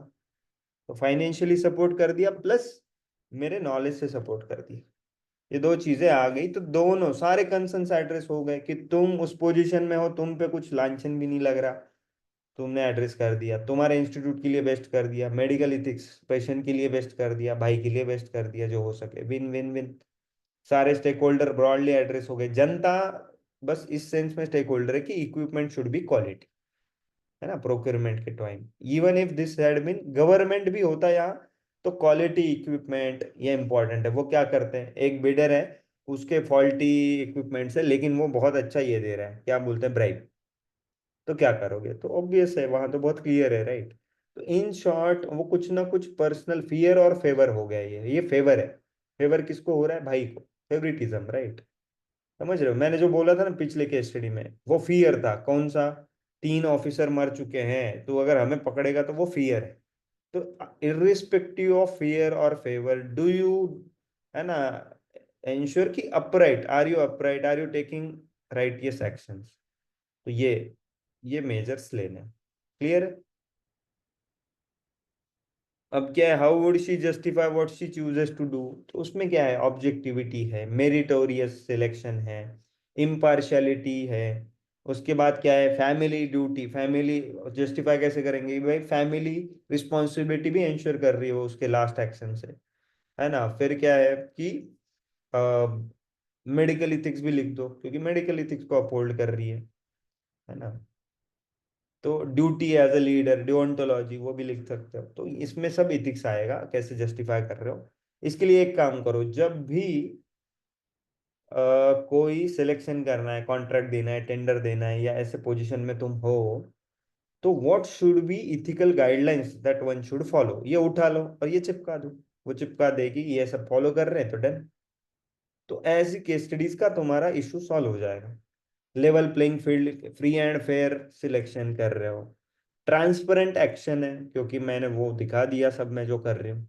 रीजनिंग के साथ देना चाहिए, यहाँ बेस्ट क्या रहेगा, डिसीजन लेके छोड़ दिया ऐसे नहीं, रीजनिंग दे रहे हैं हर बिडर का क्या क्या ये है। इनफैक्ट तुम ये भी कर सकते हो, प्रायोरिटाइज, कि which is my first priority, second priority, third priority, with reasoning, so that bidders will know कि यस, कोई गलत नहीं हुआ है हमारे साथ, उसके भाई को दिया तो भी, राइट।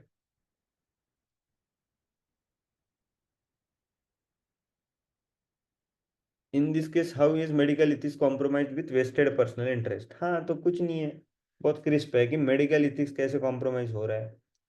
आ, दो तरीके से हो सकता है मेडिकल इथिक्स, वैसे तो आइडियली एक ही तरीके से हो रहा है, कि अगर वो मेडिकल इक्विपमेंट फॉल्टी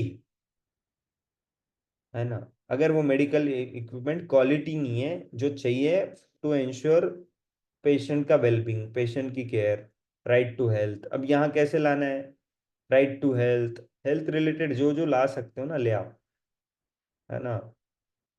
तो तुम संस्कृत का भी कुछ श्लोक है ले आओ, right to health supreme court का कोई जजमेंट है कि भाई राइट टू हेल्थ आर्टिकल 21 है, या फिर फंडामेंटल राइट है, वो ले आओ। उससे तुम्हारा कंटेंट आएगा इस आंसर का, सी का। नहीं तो तुम कहाँ से लाओगे ना, बहुत सिंपल है कैसे कॉम्प्रोमाइज हो रहा है। अगर वो खुद के भाई के या खुद के पर्सनल गेन के लिए डिसीजन ले रही है, rather then in the best interest of patients and the institute, तो दिक्कत है, दैट्स इट, ऐसे कॉम्प्रोमाइज हो रहे हैं, है ना। और वो फिर बता दोगे तुम उसमें एग्जाम्पल्स की, नहीं सुप्रीम कोर्ट ने ये बोला है वो बोला है वगैरह, राइट। तो सी में ज्यादा कुछ नहीं, ए और बी में काफी है लिखने के लिए, सी में नहीं है मेरे ओपिनियन में ज्यादा। तो क्या लिखोगे इसमें, तुम्हें क्या सूझ रहा है?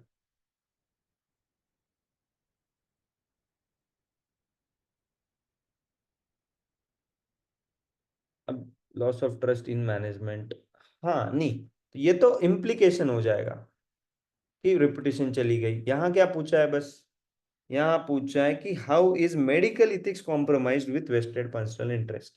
अब ये समझो कि क्या रीजन से मेडिकल इथिक्स कॉम्प्रोमाइज हो रहा है, वो बता दिया, उससे क्या होगा, उससे होगा loss of trust in public management, right. तो इम्प्लीकेशन है वो, loss of trust is not the reason कि क्यों, how how it is compromise, ठीक है। और वो मेरिट डिमेरिट हो गया, अगर मेरिट डिमेरिट देना है, लेट से एक एग्जांपल है, नहीं भाई को फेवर करेंगे, तो डिमेरिट है कि लॉस ऑफ ट्रस्ट हो जाएगा, right. Compromise of patients health, yes यही बोला था मैंने, कॉम्प्रोमाइज, हाँ, right. Neutral approach and quality check, yes neutral को ही क्या बोलेंगे, impartial, fair, quality, yes, quality merit ये वर्ड्स आने चाहिए। किसी को सिलेक्ट कर रहे हो तो मेरिट। ये अच्छा है, कौन सा, ट्रैक रिकॉर्ड वाला जो संग्राम ने लिखा है, कि quality testing of previous works. तो ये जनरली होता है ना, एक रेपुटेशन बनती है, ट्रस्ट बिल्ड होता है ना ब्रांड्स का, कि नहीं नहीं ये तो बहुत अच्छे हैं, इनका ही लेते हैं। वो भी सही है। ठीक है, ओवरऑल यही कंटेंट आएगा। अब तुम्हें ये सीखना है, देखो, हाउ वुड शी जस्टिफाई, या किसी भी चीज में वाई जब आता है जस्टिफिकेशन, वही चीजें आती है घुमा फिरा के, समझ रहे हो, डिओन्टोलॉजी, फिर केयर, इथिक्स ऑफ केयर, फिर आएगा वो मीन्स एंड एंड्स। अब मीन्स एंड एंड्स भी लिख सकते हैं यहाँ, मीन्स एंड एंड्स सही फॉलो कर रही वो, है ना, एंड्स भी सही हुए। मीन्स क्या किया उसने, डिस्क्लोज किया, रिक्यूज का ऑफर किया, फिर क्लियर पैरामीटर्स, ये सब मीन्स है कि। और एंड्स क्या है कि बेस्ट पब्लिक, बेस्ट इक्विपमेंट, और win win for all, ethically सब सही हो रहा है, तो मीन्स एंड एंड्स आ गया। 100 degree view of the bidder, yes, 100 degree की जगह 360 डिग्री इवेल्युएशन, ये कीवर्ड अच्छा है, ये वर्ड्स देने वाले हैं हम तुम्हें, हम निकाल रहे हैं, है ना, अलग अलग। जैसे एक एग्जांपल देता हूँ तुम्हें, तुम अगर स्पीचेस देखोगे एस जयशंकर या मोदी जी के, तो इंडिया की जगह भारत यूज कर रहे हैं वो, इंडिया यूज नहीं कर रहे हैं अब। तो हमें भी भारत लिखना है हमारे आंसर्स में, इंडिया नहीं लिखना है। अब क्या बुक आया था अभी प्रीलिम्स में, क्वेश्चन आया था, व्हाई भारत मैटर्स, तो भारत यूज कर रहे हैं कहीं पे भी देखो। अब ऐसी छोटी छोटी चीजें हम देख रहे हैं, उठा रहे हैं, बस वो कलेक्ट करके बताएंगे ना, एक एक एक एक बता रहे हैं, वो वैल्यू एडिशन में थोड़ा थोड़ा तुम्हें भेज रहे हैं कुछ बीच बीच में। और कुछ चीजें ऐसी हैं जो इनसाइट्स हम देंगे, है ना, तो तुम्हें वो अपना काम करते रहो। बहुत सारा रेडीमेड कंटेंट और कुछ ऐसे इंसाइट्स मिलेंगे प्री होने तक। एक्सपेक्टेड तुमसे हमें क्या है कि प्री होने तक you should be in a position, कि प्री के बाद ऐसे नहीं होने चाहिए यार, पढ़ा ही नहीं है कभी, या अप्रोच ही नहीं पता है, राइट। ये ये नहीं है एक्सपेक्टेड। अब देखो केस स्टडी की अप्रोच, हमने बस 4 केस स्टडी की है अभी तक ब्रेनस्टॉर्म, बट स्टिल एक काफी कुछ एक अप्रोच समझ में आ गई, राइट। उसके बाद क्या बचता है कि तुम्हें केस स्टडी के पैटर्न्स ढूंढने, थीम्स ढूंढनी, अच्छा ये इस टाइप की है, ये इस टाइप की है, तो इसमें क्या करना होता है पता है तुम्हें, कॉन्फ्लिक्ट ऑफ इंटरेस्ट के 10 मार्कर में जो करना है वही इस केस स्टडी में करना है, सिंपल। अब वो पैटर्न ढूंढ लिया तुमने, जल्दी पढ़ के जल्दी समझना कि ये कौन, सिलेबस से रिलेट करना, मैंने बोला था, राइट। तो वो ऊपर की केस स्टडी थी, वो थी ऑब्जेक्टिविटी वर्सेस कंपैशन, है ना, कि तुम कैसे बैलेंस करते हो वगैरह।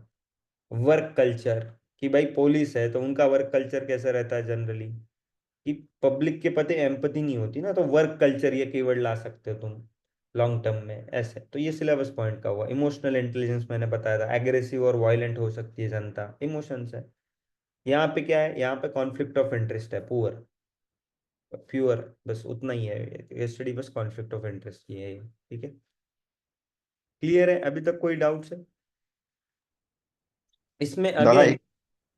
हाँ, इसमें अगेन तुम क्या दे सकते हो, सुप्रीम कोर्ट की कोई जजमेंट है हेल्थ रिलेटेड, दे सकते हो। उसके अलावा क्या दे सकते हो, कोई मूवी है हेल्थ कैसे इंपॉर्टेंट है भाई, ये है कि, या फिर कोई डॉक्यूमेंट्री है कि आजकल हेल्थ कैसे, कमर्शियलाइजेशन ऑफ हेल्थ, तो ये दे सकते हो, राइट। और मेडिकल इथिक्स, और एक चीज ये दे सकते हो तुम, मेडिकल इथिक्स फार फेस्ट है थोड़ा, लेकिन अगर महंगे प्रोडक्ट्स लेंगे तो मेडिकल इथिक्स जो चार्जेस है, अफोर्डेबल नहीं रहेगी हेल्थ, तुम महंगा लगाओगे फिर। मेडिकल मतलब जो लोगों को अच्छी सर्विस देना, उसके साथ साथ इथिक्स क्या है, मेडिकल इथिक्स अफोर्डेबल देना, ये लिख सकते थे तुम। हाँ बताओ। बस सी पार्ट में एक क्वेश्चन था, हाँ मेडिकल एथिक्स वाले में। हाँ हाँ क्वेश्चन का टोन ऐसा है क्या, अगर उसने कॉम्प्रोमाइज कर दिया उसके ब्रदर हाँ, को कॉन्ट्रैक्ट दे के, राइट। तो फिर मेडिकल एथिक्स में क्या कॉम्प्रोमाइज होगा, ऐसा क्वेश्चन का टोन है क्या? क्वेश्चन का टोन क्या है, ऐसे केस स्टडी में उसने ये नहीं बोला है कि भाई को चूज कर लिया, राइट। तो उन्होंने वो क्लियरली बोला होता तो परफेक्ट क्वेश्चन हो जाता वो, कि इस केस में कैसे मेडिकल इथिक्स कॉम्प्रोमाइज हो रहा है, यहाँ पे हुआ ही नहीं है। अभी ऊपर के केस स्टडी में हो सकता है कॉम्प्रोमाइज, हुआ ही नहीं है। क्या दिया है, ऐसा क्या दिया है जिससे हो गया है? उन्होंने बस क्या दिया है कि उसने क्या करना चाहिए, उन्होंने बोला ही नहीं कि उसने चूज कर लिया भाई को, या कुछ भी, है ना। तो मेडिकल क्वेश्चन इथिक्स, में हाँ तो वो, क्वेश्चन में सर ऐसे बोला है ना कि how is medical ethics compromise with vested personal interest. हाँ तो ऑनेस्टली मेरे अंडरस्टैंडिंग में मेडिकल एथिक्स कॉम्प्रोमाइज हुआ ही नहीं है अभी तक। जो केस स्टडी दी है उनका क्वेश्चन गलत है।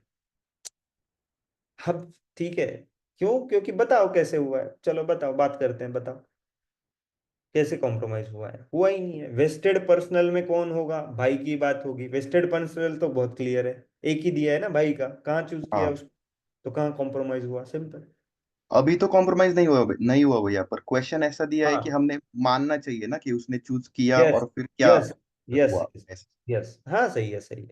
तभी तो तुम्हें वही दिखाना है कि भाई के लिए अगर लेते हो, वो जनरल क्वेश्चन हो गया, इन दिस केस हो गया, लेकिन हटाओ generally how medical ethics can vested personal interest की वजह से कॉम्प्रोमाइज होता है। तो इन दिस केस में क्या है, जब प्रोक्योरमेंट और उसके रिलेटेड ही रखना है कि भाई को नेपोटिज्म फेवरेटिज्म करते हो। इसीलिए मैंने बोला था ज्यादा कंटेंट नहीं है लिखने को, इसलिए तुम राइट टू हेल्थ ये वो अलग कंटेंट ले आओ, और दिखाने के लिए कि क्या क्या कॉम्प्रोमाइज हो रहा है।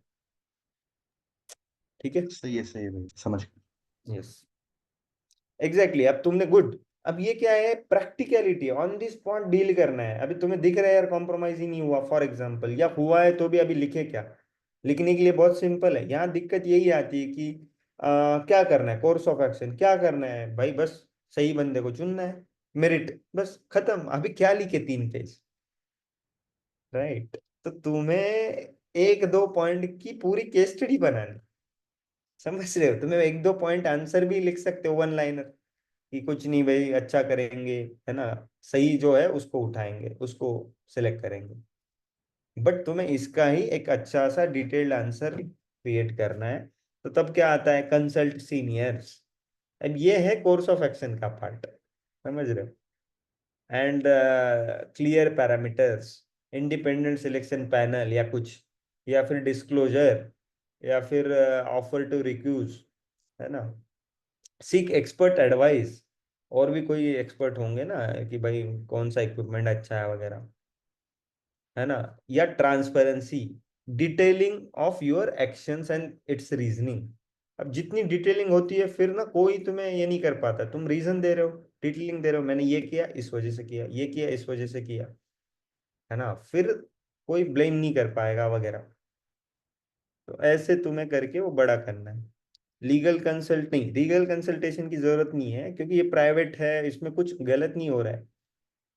मतलब भाई को भी चूज कर रहे हो तो ऐसा, अभी वो प्रोविजंस में लिखा होता है, ये जो रूल्स रेगुलेशंस होते हैं ना अलग अलग इंस्टीट्यूशंस के, ये ऐसा है, आप ये नहीं कर सकते वो नहीं कर सकते, तो तुम क्या बोलोगे कि following rules and code of conduct, है ना। ऐसा एक जनरल पॉइंट हो गया कोर्स ऑफ एक्शन का भी, कि भाई जो रूल्स हैं इसके वैलिड, वैसे ही लास्ट टाइम मैंने क्या बोला था, एसओपी को फॉलो करूंगा और कोड ऑफ कंडक्ट को फॉलो करूंगा।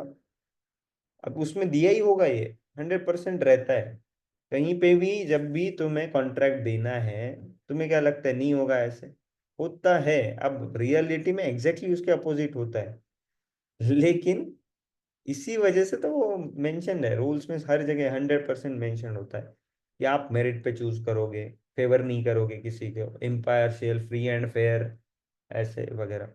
या तो आप रिवर्स बिडिंग के, अब बिडिंग के अलग तरीके भी यूज कर सकते हो आप, अलग अलग तरीके, है ना। बिडिंग के एक स्विस मॉडल कुछ होता है, रिवर्स बिडिंग है कि आप इंटरेस्ट किसी को बोलो कि आप आ गई है, तो फिर दूसरे को काउंटर ऑफर देने को ऑप्शन दो कि ये ऑफर आ गई है, हमें काउंटर ऑफर दो, राइट। या ट्रांसपेरेंट नहीं, सीक्रेट ब्रीडिंग मत करो, ट्रांसपेरेंट वाला करो कि भाई ये बिल लगा रहे हैं हम, इतने में देंगे, ऐसा देंगे, स्पेसिफिकेशंस होते हैं ना, इस क्वालिटी का देंगे, ऐसा देंगे। तो बिडिंग में एक आप इनोवेटिव ला सकते हो तरीका, जिससे ट्रांसपेरेंट बन जाए बाय डिफॉल्ट। ठीक है। तो ये सब क्या है, ये जीएस का नॉलेज है। बिडिंग कैसे करनी चाहिए या क्या कर सकते हैं, ये जीएस का, या ये इथिक्स में नहीं दिया है, ये इन जनरल यहाँ वहाँ पढ़ा है देखा है तो उस वजह से पता है, राइट। हम इतना भी कर देना जो हम बात कर रहे हैं, this is too good honestly. जो लास्ट दोनों के स्टडीज है, मतलब मैं ऑन द स्पॉट लिखता, ये सब आना मुश्किल है, अभी मुझे ब्रेनस्टॉर्मिंग में आ गया, लेकिन मुश्किल है ये सब करना, not so easy. But if you prepare a framework, एक ब्रॉडर अप्रोच सिमिलर रहती है, वो एक बार बन जाए ना, तो तुम इम्प्रेस हो जाओगे, इतने अच्छे आंसर आ सकते हैं। ठीक है। इसके अलावा बिडिंग बहुत ज्यादा है ही नहीं जीएस में, हमें तो उसका नॉलेज होता और एक्स्ट्रा, तो हम वो कीवर्ड्स ले आते। ठीक है। और एक ऑप्शंस में हमने क्या सीखा फिर यहाँ, रिपोर्ट कंसल्ट होता है, वैसे ही independent selection panel, independent committee, independent audit, ये ऐसे टाइप का ऑप्शन दे सकते हैं जब रिलीवेंट। और एक केस स्टडी करनी है या रुकना है, तुम बताओ। क्विकली।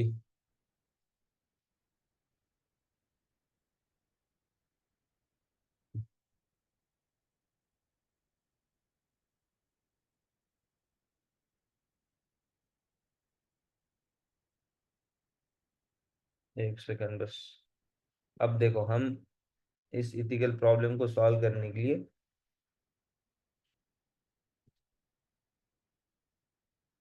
टेक्नोलॉजी का यूज करते हैं।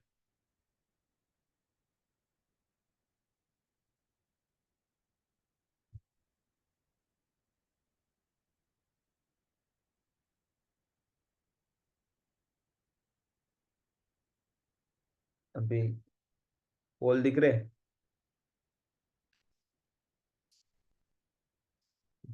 पोल पे आंसर दो।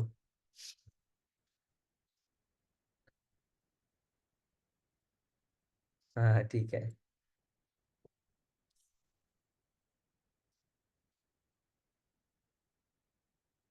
ठीक है, करते हैं। कौन कौन नहीं बोल रहा है, बस उसका नाम मुझे मिलने के लिए किया है मैंने।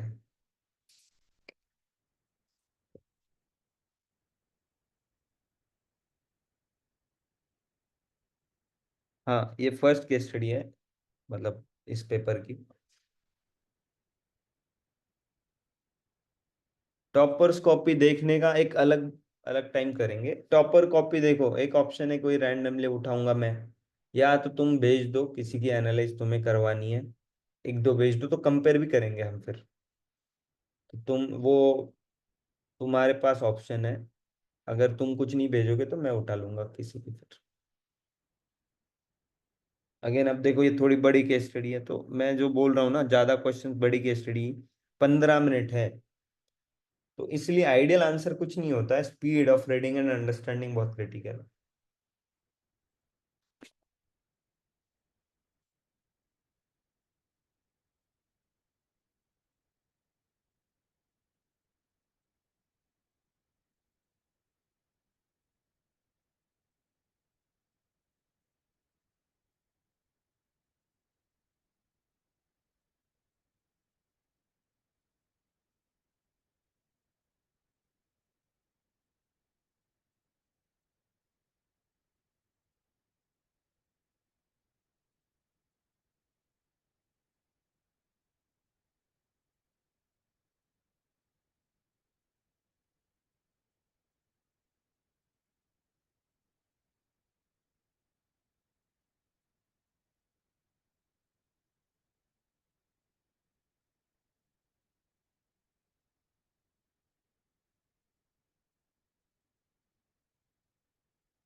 ठीक है।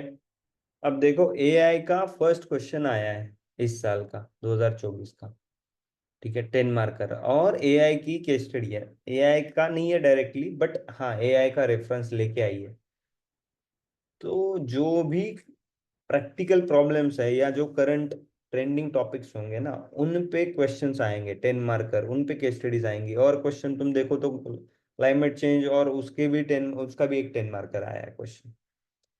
तो तुम्हें रिलेट करने की स्किल सीखनी है, केस स्टडीज के जो भी टॉपिक है ना, या 10 मार्कर है, रिलेट करो, रिलेट करो, कोई भी कुछ भी चीज देख रहे हो ना लाइफ में कहीं पे भी, इथिक्स से रिलेट करो।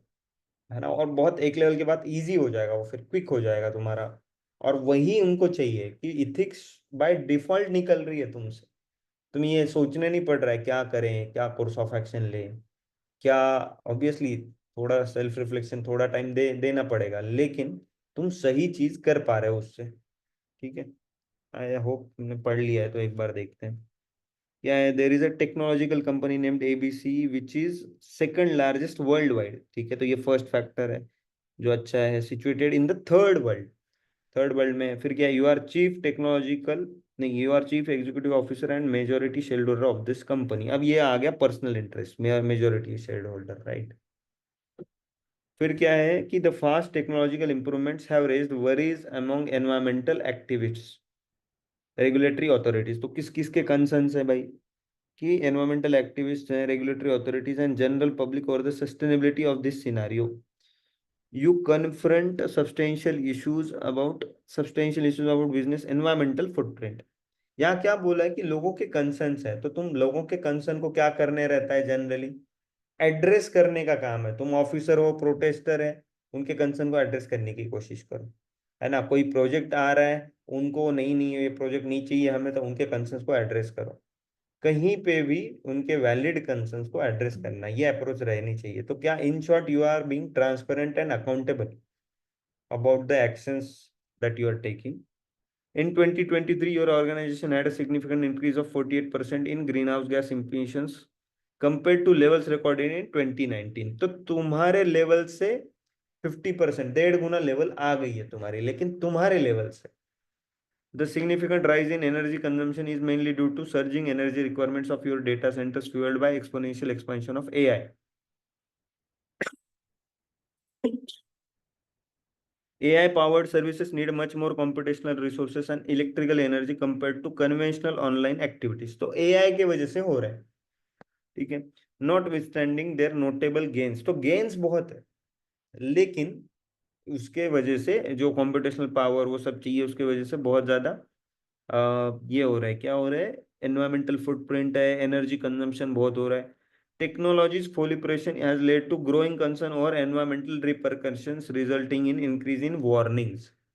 तो वार्निंग आ रही है इधर उधर से, कंसर्न है लोग। AI models specially those in extensive machine learning and data processing exhibit much greater energy consumption than conventional computer task with an exponential increase. Although there is a commitment and goal to achieve net zero emission by 2030। ये 2030 कहाँ से लाया है इन्होंने, I don't know, है ना। बहुत जल्दी कर दिया इन्होंने, ये नहीं होगा। The challenge of lowering emission seems overwhelming as the integration of AI continues to increase। To achieve this goal, substantial investments in renewable energy would be necessary। The difficulty is exacerbated by competitive environment of the technology sector, where rapid innovation is essential for preserving market standing। अब वही second largest है वो, plus majority share holder है, तो खुद का interest भी है, and share holders worth. To achieve a balance between innovation, profitability and sustainability. अब ये देखो, ये आ गए कीवर्ड्स, ये तुम्हें कॉर्पोरेट गवर्नेंस में एक पॉइंट मिल गया। Achieve balance between innovation, profitability and sustainability, या किसी और केस स्टडी के लिए भी कंटेंट है ये करना चाहिए, है ना।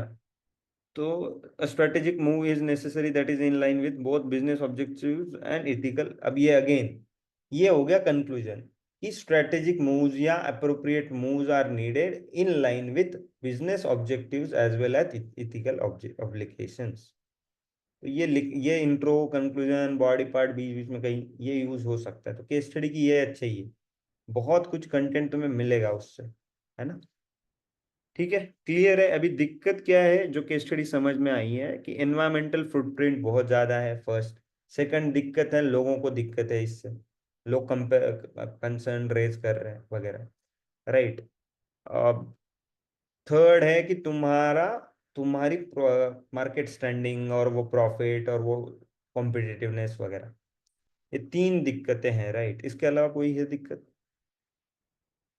ये तीन ही दिक्कतें हैं, राइट। ठीक है, ब्रॉडली तो ये तीन। अथॉरिटीज, हाँ वही, अथॉरिटीज, रेगुलेटरी अथॉरिटीज, उसके बाद जो एनवायरमेंटल एक्टिविस्ट, उनके कंसर्न्स, वो एक दिक्कत है, उसको एड्रेस करना। दूसरा एनवायरमेंटल फुटप्रिंट, सच में उससे एनर्जी कंजम्पशन बढ़ रहा है तो खर्चा तुम्हारा बढ़ रहा है, उसके साथ साथ एनवायरमेंटल भी इशू हो रहा है, और प्रॉफिटेबिलिटी मतलब तुम अब इसको हटाने जाओ तो तुम पीछे पड़ जाओगे। तो बिजनेस ऑब्जेक्टिव सफर कर गया, तो बैलेंस करना है प्रॉफिटेबिलिटी, मार्केट स्टैंडिंग और इन सब। What is your immediate response to the challenges posed in the above case? अब देखो यार, ये अभी थोड़ा vague question. Immediate response in what sense, ये वेग है थोड़ा। राइट, उन्होंने बोला था ऑप्शंस क्या है तुम्हारे पास, तो तुम बताओगे ऑप्शंस क्या है। इमीडिएट रिस्पॉन्स क्या है, तुम मेरे ओपिनियन में इन जनरल, अब ये कोर्स ऑफ एक्शन में या कहीं पे कर सकते हैं यूज। एक क्या कर सकते हैं कि नो द सिचुएशन प्रॉपरली। ये हम कर सकते हैं। बहुत बार क्या है, सिचुएशन बिना समझे ऐसे दिखाते हैं कि तुम्हें सिचुएशन नहीं पता, ऐसे सुनने में आया है। राइट, तो तुम्हें नो द सिचुएशन या detailed study, detailed report of the situation क्या है, एग्जैक्टली क्या है, कौन सा पार्ट ज्यादा ये कर रहा है ना। अब नो द सिचुएशन होगा, फॉर एग्जांपल आप ले लो कि लेट से वाटर इशू है, तो आपको हॉटस्पॉट्स दिखेंगे जब आप कंक्रीट डिटेल्ड स्टडी करोगे कि हाँ अच्छा यहाँ ज्यादा इशू है। राइट्स है तो आपको दिखेगा यहाँ ज्यादा दिक्कत है वगैरह। राइट, तो डिटेल्ड नो द सिचुएशन। फिर क्या है, acknowledge and recognise, acknowledge and recognise and acknowledge. What does this does is, इससे क्या होता है जब आप एक्नॉलेज करते हो ना, तो कंसर्न थोड़ा तो कम हो जाता है दूसरों का कि हाँ एटलीस्ट ये एक्नॉलेज कर रहे हैं कि हाँ भाई है। राइट, फिर तीसरा क्या है, अब तुम उस कंपनी के सीईओ हो, राइट, तो तुम तो खुद तुम बहुत एक्सपर्ट हो नहीं, तो एक्सपर्ट का एक टास्क फोर्स, एक कमिटी, एक कुछ बनाओ इस टॉपिक पे, अर्जेंट बेसिस पे, नोडल टास्क फोर्स ऐसे कुछ बोलते हैं। राइट, अलग अलग, तो ऐसे तुम बोल लो कि भाई टीम कमिटी कुछ है कि हम ये बना देंगे एक्सपर्ट्स का, है ना, और उनको ये प्रॉब्लम स्टेटमेंट दे देंगे पढ़ने के लिए कि भाई देखो क्या कर सकते हैं, बताओ पॉसिबल सॉल्यूशन। एक्सपर्ट्स। फोर्थ क्या कर सकते हो इमीडिएट रिस्पॉन्स, गवर्नमेंट अथॉरिटीज और गवर्नमेंट है ना। अब तुम अगर थर्ड वर्ल्ड में हो और एआई में सेकंड लार्जेस्ट तुम्हारा स्टैंडिंग है, तो भाई तुम पावरफुल तो हो कंट्री में, ठीक है। तो तुम गवर्नमेंट से कंसल्ट करोगे दो एस्पेक्ट्स पे। अब ये इसमें से कुछ चीजें ना नीचे यूज करनी पड़ सकती, नीचे के आंसर्स के लिए मैं इन जनरल बता रहा हूँ, स्मार्टली हमें पिक एंड चूज करना है। अभी गवर्नमेंट को कंसल्ट एंड कोऑर्डिनेट कोलैबोरेट कर सकते हो, क्यों, क्योंकि तुम स्ट्रेटेजिकली इंपॉर्टेंट हो गवर्नमेंट के लिए भी, फॉरेन पॉलिसी, समझ रहे हो। तो तुम कोऑर्डिनेट एंड कोलैबोरेट करो गवर्नमेंट के साथ कि भाई देखो I am contributing to strategic angle, है ना, हम कॉम्पिटिटिव है, हम एआई से ऐसी कुछ चीजें लाएंगे which will help in social justice, है ना, ऐसी कुछ चीजें करेंगे जिससे दूसरी जगह फायदा हो। राइट, तो उनसे हेल्प मांगो कि यस वी आर विलिंग। अब ये एक्सपर्ट्स वगैरह इनसे क्या करोगे तुम, कि इसका सॉल्यूशन मांगोगे, at the same time you will take actions on your own, है ना, to move towards renewable options. तुम तुम्हारे लेवल पे भी ना रिन्यूअल के तरफ जाने के लिए एक्शंस लोगे। अब तुम सेकंड पैसा तो है भाई, है ना, बस यूज करना है प्रोएक्टिवली ज्यादा। ऑडिट टू अंडरस्टैंड, यस, वो ऑडिट जो मैं बोल रहा हूँ ये नो द सिचुएशन यही है वो, ये ऑडिटिंग, कि भाई समझना एग्जैक्टली क्या है सिनारियो, उसको तुम अलग अलग वर्ड्स दे सकते हो। ठीक है, ये क्या लिखा है, audit to understand the significant rise of 48%, yes. तो ऑडिट वही है ना, ऑडिट वही है, identify core departments of company where AI is inevitable, yes. ये भी है कि वेयर यू कैन, अगेन मतलब ये, यहीं पे तुम्हें क्या करना है, एक्सपर्ट्स को क्या क्या प्रॉब्लम स्टेटमेंट देने, दो तीन वहां लिख दो। एक्सपर्ट्स को ये देखने बोलूंगा मैं कि भाई कहाँ पे हमें सच में जरूरत है, फर्स्ट। सेकंड कि कैसे उसका इम्पैक्ट कम, एनर्जी इफिशिएंट कैसे बनाए, ये भी तो है। एनर्जी दूसरी जगह से लाना है रिन्यूएबल से, और एनर्जी इफिशिएंट बनाना ये है। तो जो तुम्हें समझ आ रहा है दे दो। एक जनरल ब्रॉडर अप्रोच क्या है, एक्सपर्ट्स को बात करेंगे, अभी क्या क्या बात करेंगे, हर चीज नहीं भी दी ना that is okay, broader approach रखो। ठीक है, गवर्नमेंट के साथ कंसल्ट कर रहे हो क्योंकि private sector, public private coordination चाहिए। और इन सब में तुम क्या बताओगे कि इन सब में मेरा, अब यहाँ पे तुम एक जनरल सेंटेंस ये सारे स्टेप्स लिखने के पहले, इमीडिएट रिस्पॉन्स लिखने के पहले या बाद में दे सकते हो कि my actions should be guided by triple bottom line. ये ट्रिपल बॉटम लाइन है, क्या है? People, planet, profit. पीपल मतलब मेरे एआई से लोगों का फायदा हो, एआई इन हेल्थ केयर ऐसा लिख दो। फिर प्लैनेट मतलब environmental consideration, and profit business objectives, and to to remain leading, है ना, corporation leading company in market standing वगैरह वगैरह। ठीक है। इसमें तुम ये भी लिख सकते हो कि तुम तुम्हारी शेयर होल्डिंग ना थोड़ी डाइल्यूट करने तैयार हो अगर गवर्नमेंट आ रहा है साथ में वगैरह। अब दिस इज टेक्निकल और दिस इज कुछ हटके ही हो गया, क्योंकि तुम मेजोरिटी शेयर होल्डर हो, तो गवर्नमेंट को ले आओ तुम थोड़ा तुम्हारा डाइल्यूट करके, है ना। या फिर मतलब या तो तुम पैसा लगाओगे, भले ही तुम्हारा प्रॉफिट थोड़ा टेम्पररी बेसिस पे कम हो, तुम रिन्यूएबल की तरफ पैसा लगाओ। ठीक है, तो ये तुम दिखा रहे हो कि भाई मैं मेरा सेक्रीफाइस कर रहा हूँ फॉर द बेटरमेंट ऐसे। ठीक है, अब ये एक क्वेश्चन देखा और क्वेश्चन देखते हैं, फिर समझ में आएगा कि हमें कौन सा कितना किस में लिखना चाहिए।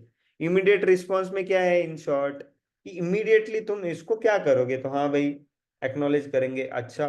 दूसरा देखेंगे क्या हो रहा है, क्यों हो रहा है। तीसरा टीम एक्सपर्ट को बना देंगे। चौथा गवर्नमेंट को भी बोलेंगे। बस यहाँ तक इनफ है। डिस्कस द इथिकल इश्यूज, तो इथिकल इशू क्या है मेरे ओपिनियन में? ऑब्वियसली कंपनी जो एनवायरमेंट का मिसयूज करती है वो है। दूसरा एआई इन इथिक्स, एआई का इथिक्स कंसर्न्स बताओ। तीसरा तुम बता सकते हो third world, ethics in international relations, की थर्ड वर्ल्ड की फुटप्रिंट बहुत कम है ना। उनका क्लाइमेट जस्टिस क्या है, कहाँ है, कि भाई तुम इन लीडिंग वेस्टर्न वर्ल्ड में तो चल रहे, है ना। फिर चौथा तुम इथिकल इशू क्या बोल सकते हो, कि भाई वर्क कल्चर, है ना, वो वाला कॉर्पोरेट गवर्नेंस, कि भाई तुम ट्रांसपेरेंट एक्शंस। या फिर तुम बोल इथिकल इशू क्या है, प्रॉफिट सेंट्रिक है या फिर पब्लिक सेंट्रिक है, मतलब तुम्हारे सोशल रिस्पॉन्सिबिलिटी वगैरह ऐसे। तो ये पांच छह आ गए, है ना। हाँ, अब प्रॉफिट वर्सेस सीएसआर वगैरह, ये अब देखो इथिकल इशू और इथिकल डायलेमा अलग है। कभी कभी इथिकल इशू में you can write ethical dilemma, है ना। इथिकल डायलेमा में कभी इथिकल इशू नहीं लिखना है, ये तो क्लियर लिख लो। इन जनरल बता रहा हूँ, यहाँ तो उसने इथिकल डायलेमा लिखा है, तो हाँ प्रॉफिट वर्सेस सीएसआर। या फिर वही है कि तुम बोलोगे कि प्रॉफिट मतलब इथिकल इशू यही है, अगर डायलेमा में लिखना है तो क्या है कि organisational ethical obligations towards public and environment versus, है ना, प्रॉफिट और मार्केट स्टैंडिंग। प्रॉफिट भी चाहिए और मार्केट स्टैंडिंग भी तो हम पर होगी। इसमें इनोवेटिव या अच्छा क्या लगता है मुझे, कि थर्ड वर्ल्ड दे रखा है तो you have to use it. कि एनवायरमेंटल इसमें थर्ड वर्ल्ड लीडर है टेक्नोलॉजी में, एक तो पीछे, तो वो अब नीचे अगर कोर्स ऑफ एक्शन दिया है ना, तो मैं यूज करूंगा that as a way to convince the government and related जो गवर्नमेंट अथॉरिटीज है, कि देखो हम लीडिंग है इसमें, yes I need your help and I am working on it, but आप समझो कि हम लीडिंग है और आप उधर झगड़ो ना बाहर। आपके रेगुलेशंस, इनफैक्ट आप अपने कुछ रूल्स बदलो कि एआई के लिए थोड़ी डील दे दो, मुझे ही नहीं बस बाकी कंपनीज के लिए भी। और उसका सीएसआर या उसका कुछ पार्ट में एआई का एक डिपार्टमेंट बना दूंगा, AI for socio economic development of my people.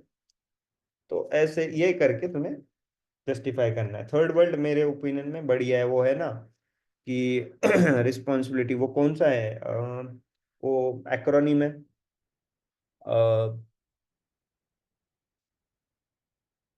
बहुत फेमस एक्रोनिम है ना वो, कि डिफरेंशिएटेड रिस्पॉन्सिबिलिटीज, क्या है, common, common but differentiated responsibility, right.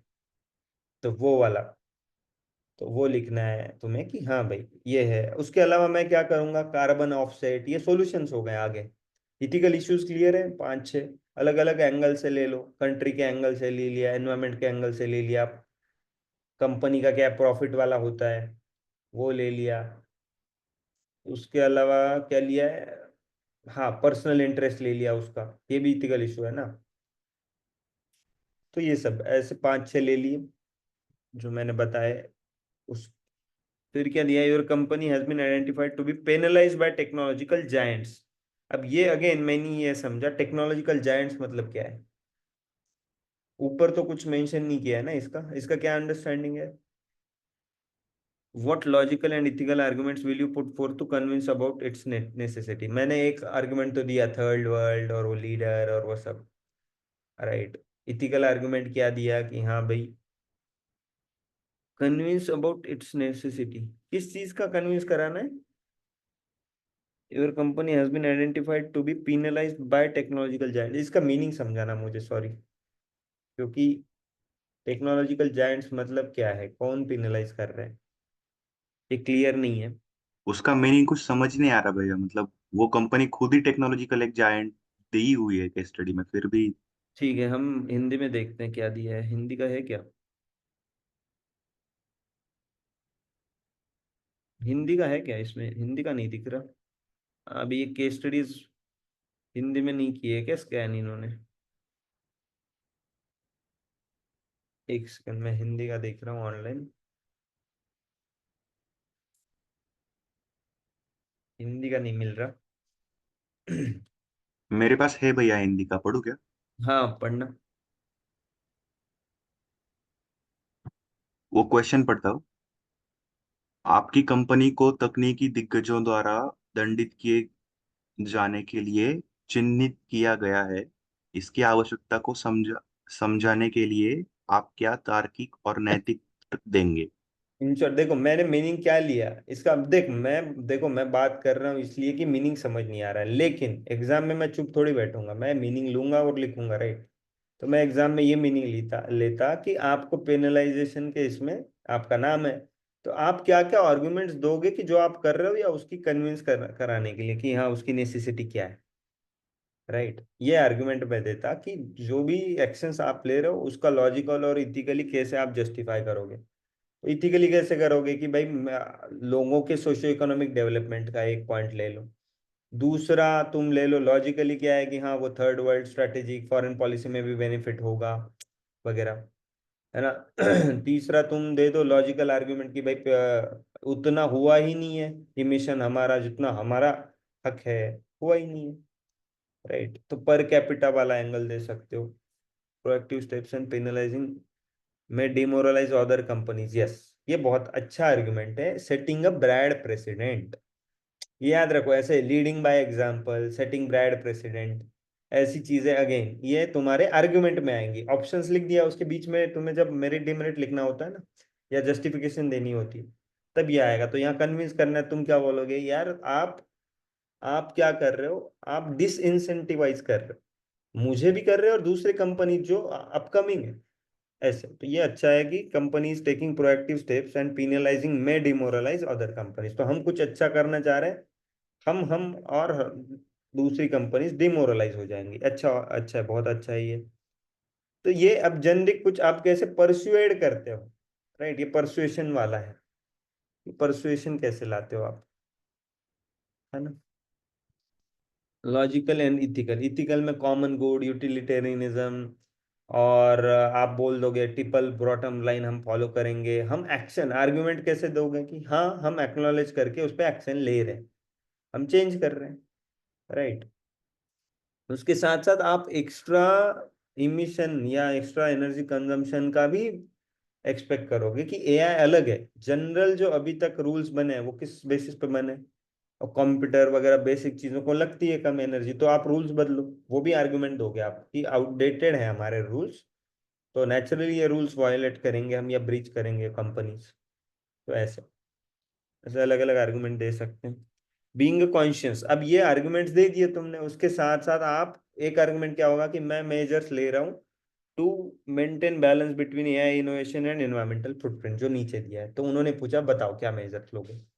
Next question, what measures would you adopt to maintain balance between AI innovation and environmental footprint, क्या करोगे आप? तो वही है, कार्बन ऑफसेटिंग करेंगे, प्लस एआई इनोवेशन ऐसी चीजों के लिए यूज करेंगे जिससे एनवायरमेंटल फुटप्रिंट कम हो दूसरी चीजों की, ये भी दे सकते हो कि एआई के लिए तो बढ़ रहा है एनवायरमेंटल फुटप्रिंट, लेकिन दूसरा एनवायरमेंटल फुटप्रिंट कैसे कम हो, वो भी हम देखेंगे। ठीक है, फिर रिन्यूएबल वाला करेंगे, वही है, कार्बन, वो जो है क्या बोलते हैं, कार्बन क्रेडिट्स खरीदना दूसरों से, वो करेंगे। भाई कोई दूसरा कार्बन ऑफसेट कर रहा है, तो वो एनवायरमेंटल फुटप्रिंट कम कर रहा है, तो मैंने कर दिया है, तो ये ऐसे। तो ये मेजर्स लेंगे हम, गवर्नमेंट स्कीम्स का, सब्सिडी का बेनिफिट लेंगे, और एनर्जी इफिशिएंसी का कुछ कराएंगे। तो दूसरी तरीके की एनर्जी यूज करना, एनर्जी इफिशिएंट कुछ करना, फिर जैसे और एक बोला ना कि जो एकदम रिलीवेंट ही है वहीं पे एआई यूज करेंगे वगैरह। ठीक है, ऐसे ही कुछ मेजर्स आएंगे। इसके अलावा तुम्हें कुछ सूझ रहे तो बताओ। मेरे ओपिनियन में 4 क्वेश्चन है, बहुत ज्यादा कंटेंट लिखनी ही नहीं चाहिए।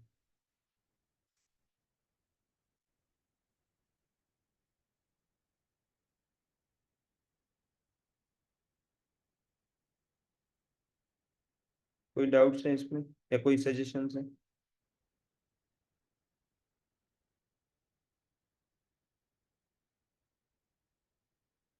बताओ। अब हम क्या कर सकते हैं ना, इन जनरल कोई भी केस स्टडी का टॉपर कॉपी मॉडल आंसर में कुछ कुछ पॉइंट्स मिलेंगे। जैसे ये पॉइंट है ना कि भाई ये एक्शन डिमोरलाइज करेगी वगैरह, R&D, ये परफेक्ट R&D, ये कीवर्ड अच्छा है, आना चाहिए यहाँ, रिलेटेड टू दिस इशू। हाँ सही है, R&D बढ़िया है। और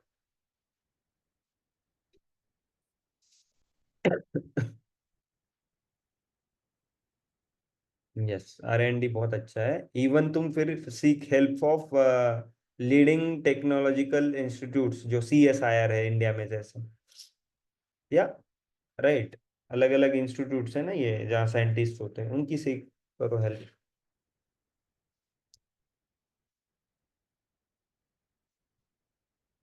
ठीक है।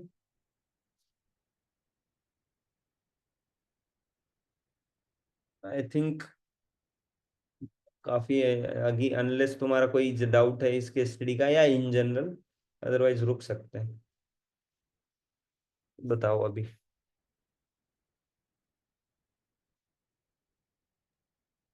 ठीक है। यस।